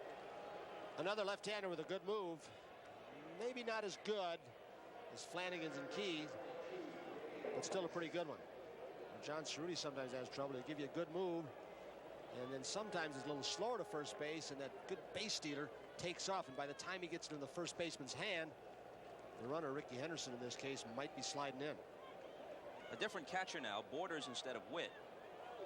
But as you've said repeatedly, Tony, most of the bases are stolen off the pitcher rather than the catcher, and in Ricky Henderson's case, both can do their jobs perfectly, and he'll swipe it most of the time. Well, Pat Borders is relatively new to the catching job, just a few years. He's an outfielder, third baseman. Has a stronger arm, I think, than Ernie Witt at times. Sometimes rushes his throw, doesn't get a good grip.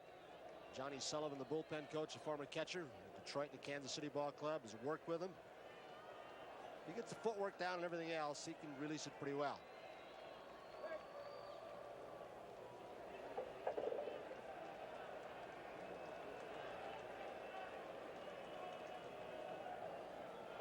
See, there's a different kind of hitter up at the plate now. And Dave Henderson, a strikeout guy as opposed to Lansford, and Henderson might Dave Henderson might not be as disciplined as Carney Lansford, who's out with that hamstring pull, and may not give Ricky Henderson enough time to steal. To read Cerruti.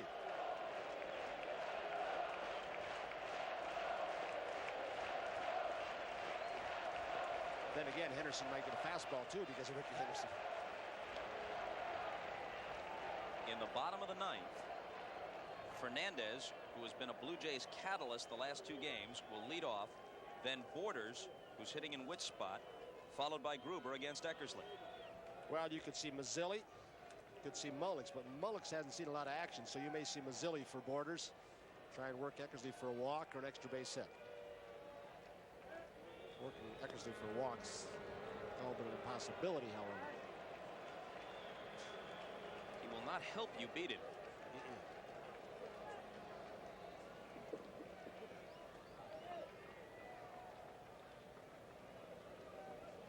Canseco on deck. We told you during the regular season, Ricky Henderson was 22 of 24 successful steals against left-handed pitching.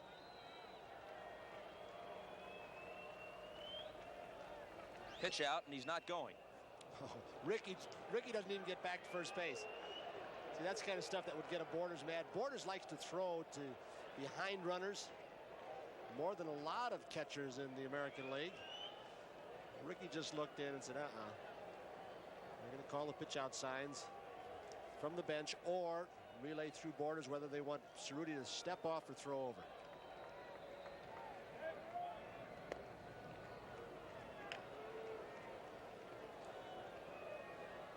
Two balls, no strikes, Bob, in a lot of cases is kind of hold if you're a runner and let guys a decent power hitter like Dave Henderson pick his pitch. See if he gets something he can handle and jack it out of here. Not that time. He made a good pitch, 2-0. He sunk it down and almost away. He was looking for something inside, and Cerruti made a big pitch. Still in the hole, though. The Blue Jays have trailed 3-0, 5-1, and 6-2. They've now battled back to 6-5, and it's Cerruti's job to keep it a 1-run game and give them a reasonable shot at Eckersley in the last of the ninth.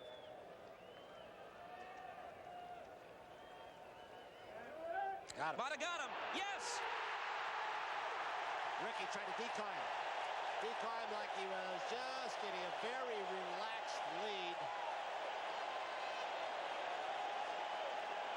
Ricky will give a decoy like he's going back. There was a little false step, and he said, well, I'll just do this little false step back and deceive Cerruti. And Cerruti had it in his mind he was going to go, and he throws behind him. A little head fake, a little cheating with the right foot, and they're all over Ricky Henderson. Ricky was going. Very close. But because he dove back to first instead of trying to sprint to second, it's a pickoff and not officially a caught stealing. So they still haven't caught him stealing yet. You just saw a reason why you want a left-handed first baseman. It's a right-hander. He's not going to get him. Throw is right there, and the glove is boom right down on him. That's just one of the reasons, aside from starting 3-6-3 and other reasons.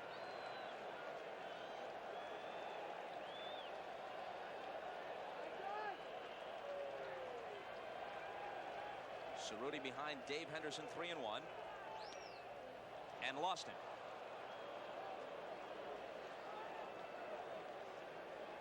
Ricky's reaction, yeah, he doffs his cap to the crowd. One time you got me. The way I've won with my legs and won with my bat. He loves it, doesn't he, like you said. You know, Ricky and I ought to stroll arm in arm down the streets in Toronto. Two most popular people here this weekend. For Canseco, it appears that we're going to get a right-hander. Jim Acker. Jim Acker coming on, Bob, who's been in all the games so far.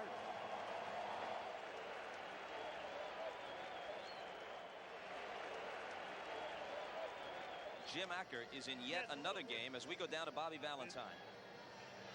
A little different situation, Bob, in the fact that Dennis Eckersley, being in the game in the 8th inning, now has to sit around a long time in the dugout while a pitching change is made, and that's a little different for him. He's used to just coming in, closing the door in the 9th inning. We'll see how he's affected here in this big game. Another reason for the switch here, beyond the obvious lefty-righty percentage, Canseco has killed Cerruti head-to-head, 7 for 18 with 3 home runs against Cerruti. They might have made the move anyway because of the lefty-righty situation, even if Canseco had never had a hit against Cerruti. And Acker had a pretty good sinker ball and really dropped it beneath the hands of Jose Canseco last time he faced him. Then struck him out with a sweeping curveball. Swing and a miss, strike one.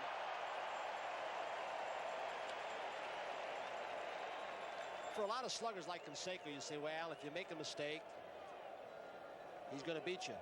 Now with this guy, they've made some good pitches on him, and he's still gotten base hits. That single up the middle of driving a run was still amazing with the shift on. Just muscled it up the middle and hit it hard. And the ball a foot inside off the plate. 1-1.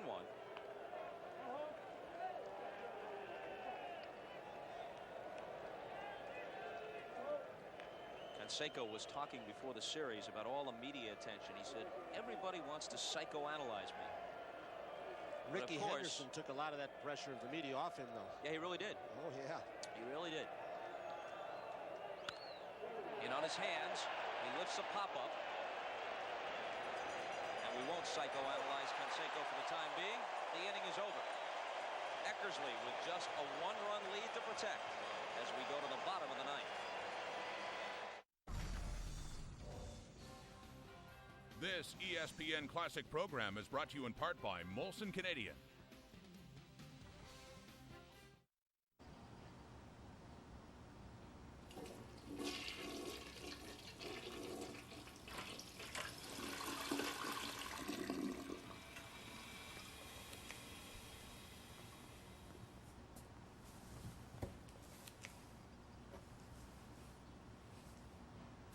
Brita eliminates 98% of lead, chlorine, and sediment.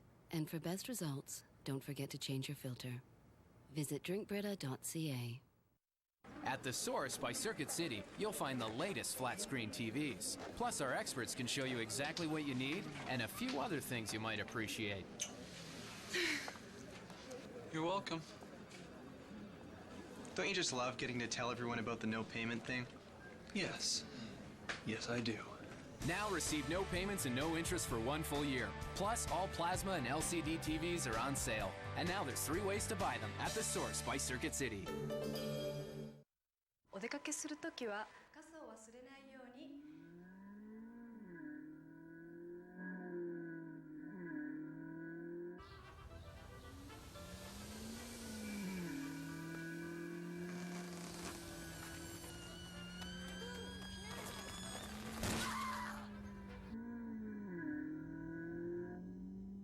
Once you're in, it never gets out. The 2007 Ford Focus. Stay focused. From this day forward, the face of Olay anti-aging skincare will forever be redefined.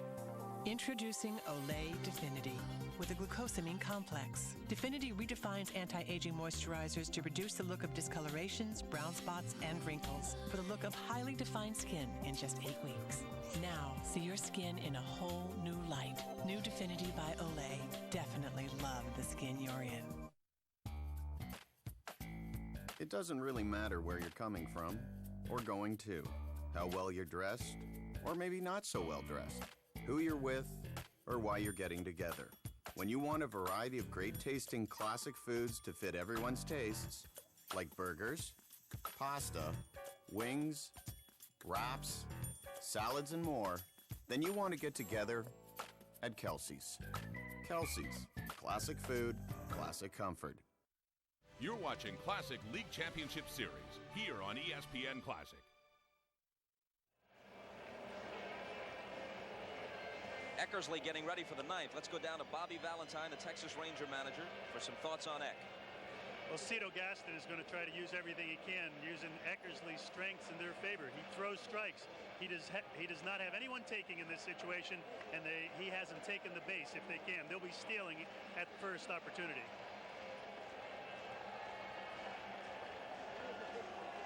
Tony was talking about Eckersley's control. As we look at another Tony, Fernandez coming out of the on-deck circle. just to back it up.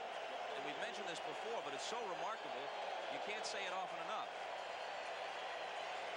That's in the 3 seasons with the A's, striking out just about 1 per inning and walking next to nobody. This year, he kicked it up a notch. 58 innings, 3 walks, and 55 strikeouts. Is this the time that a Tony Fernandez might try to slug bunt? We haven't seen it in this series, but he's done it during the season. Third baseman comes in, he fakes a bunt and tries to slug it by him or right at the shortstop. Fernandez. There it was. There you go, but Eckersley's got it. You called it, Tony, but it didn't work. He had Phillips charging. Walt Weiss, the shortstop, is very aware of the play. Again, that would be in a Ron Shooter scouting report. But Tony wanted to either slap it by Phillips or high hop it off the turf to Weiss. And Eck makes the backhanded play. And now Cito Gaston sends the veteran Rance Mullenix to the bat rack. Mullenix had some big years here. Hit over 300 several times. A left-handed batter, of course. Especially in Exhibition Stadium, he was a power threat. Usually in double figures in home runs, in limited duty as a platoon player. Well, you've got to tie the game before you can think about defense. The Blue Jays are looking for a run and Mullins to get something going. He's got gap power. They've got Tommy Lawless now as their third catcher. He has caught like 1 hitter. In a steal situation, he threw Billy Ripken out on a pitch from Tom Hankey, but that's all the catching he's done this year. And Cito says, I need to tie first before I worry about my defensive catcher. Doesn't get the first one from Eckersley. There's the lawman. Who is already priming himself should Mullenix get on base. He knows he's going to be the pinch runner, or he thinks he will be. Got Liriano too, but he's been the guy that's been so good stealing. Eckersley quickly ahead 0-2. Mullenix began his career as a very promising shortstop with the Angels, then bounced around a while and latched on and became a productive player for many years for Bobby Cox, Jimmy Williams, and now winding it down for Cito Gaston with Toronto. The 0-2 pitch. Well, what Mullenix started as is a left-handed DH against right-handed pitching, and then when Gruber was already played third, but the DH spot for the Blue Jays has been one of the weak links this year. Mullenix has had so many productive years, both playing third and DHing against right-handed pitching. But they've got very few RBIs as opposed to Oakland, where they lead the league in RBIs from the DH spot. 2-2.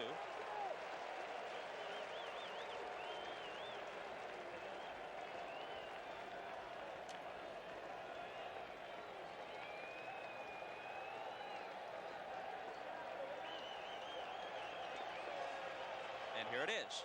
Struck him out.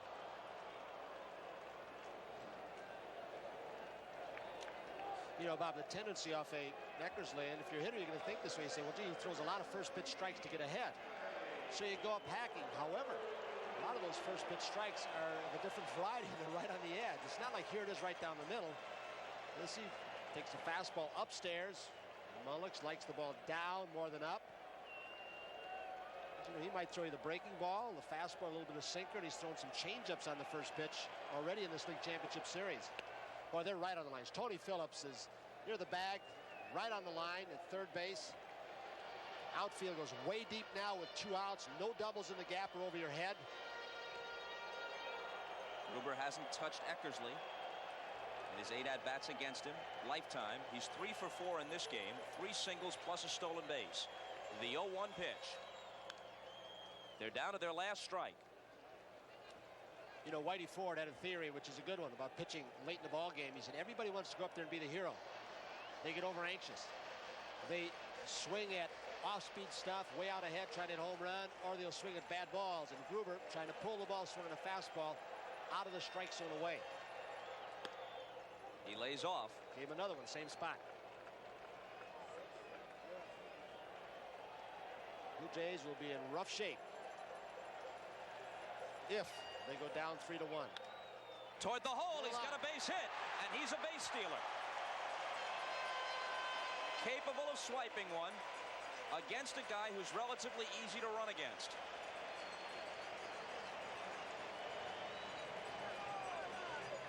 A nice at bat for Kelly Gruber. Once he saw he got in the hole, He just tried to put the ball in play and sneaked it to the right side. Here comes Lee Mazzilli.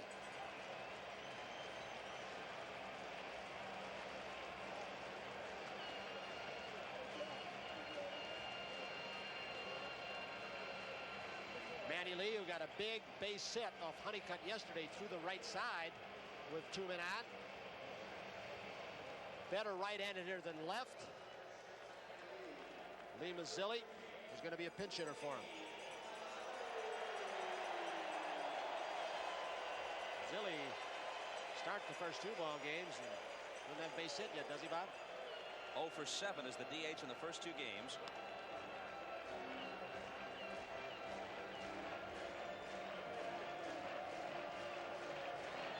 What a boost he gave this ball club against the Kansas City Royals. His first starting game in this ballpark against Gubaza. Mark Gubaza, boy, in a home run. He was on base 5 times, a couple of walks.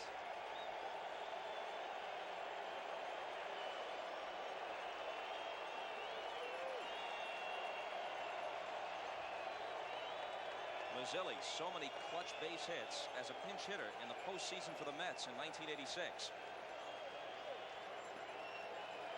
One-time All-Star. Swings at the first one, fouls it back. He got his fastball first pitch.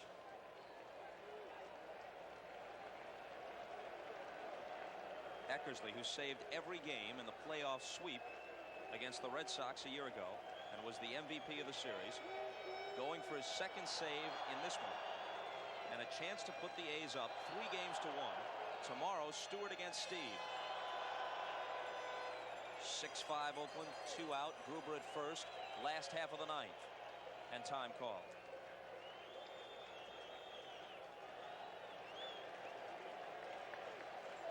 Kelly inches away, McGuire holding it, not going. Ball 1. Ooh, Hasse thought he had the outside corner.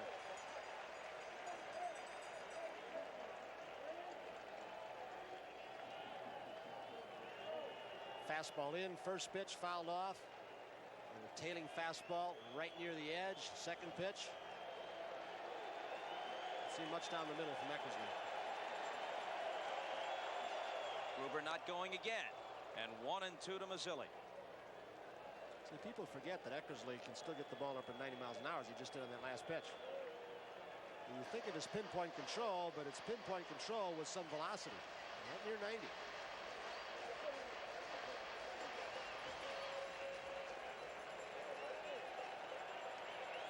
In for Hasse's sign.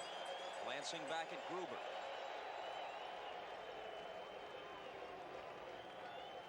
Gruber now jawing with the first base up by Rick Reed as if to say, was that a legitimate move or?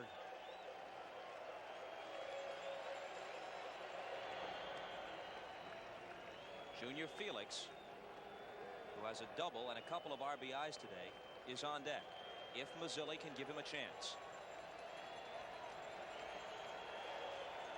The 1-2 pitch. Mazzilli has a great eye. He's always drawn a very large total of walks. He's taken 2 very close pitches, hasn't he?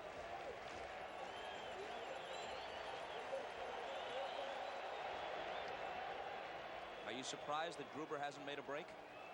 No, I think they want to keep that right side open for Mazzilli to maybe get one down and wind it around. And Gruber, if you get an extra base hit, could score from first base. Not going again. Well, he'll take off now. And remember what happened with Wilson running and 2 out an inning ago. A ball that was hit in an area where it would normally be just a single. In fact, Gallego was able to get a glove on it, diving to his left, was good enough to score Mookie all the way from first. Gruber isn't quite that fast, but he is fast. He goes, and Mazzilli fouls it off.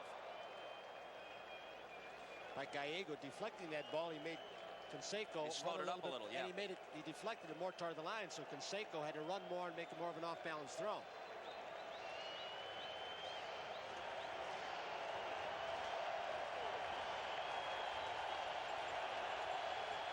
McGuire moving behind Gruber. He's off. Here it comes. Popped up left side. Mazzilli tosses the bat aside in disgust. The A's are in the driver's seat. They've won 3 of the first 4. Great closers, Bob, have to make great pitches in the clutch, and he just did. What an at-bat from Mazzilli, but what pitches and pitch selection by Eckersley. The closest game in either league championship series so far. Game 3 in the National League, a few hours away here on NBC from Candlestick Park. This is the only one-run game we've had. The Blue Jays battled back a couple of times, but eventually it's Oakland 6-5. Huge day for Henderson, 2 home runs.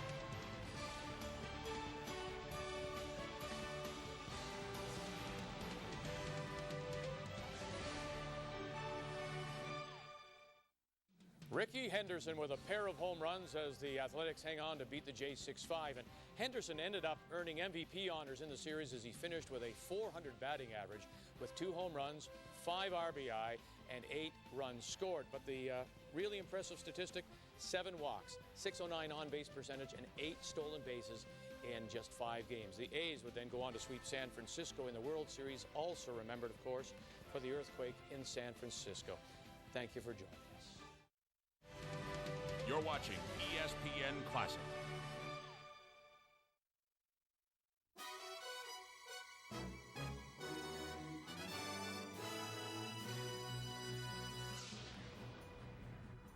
Hi, everybody. I'm Mike Gleason, and welcome as ESPN Classic presents one of the most dramatic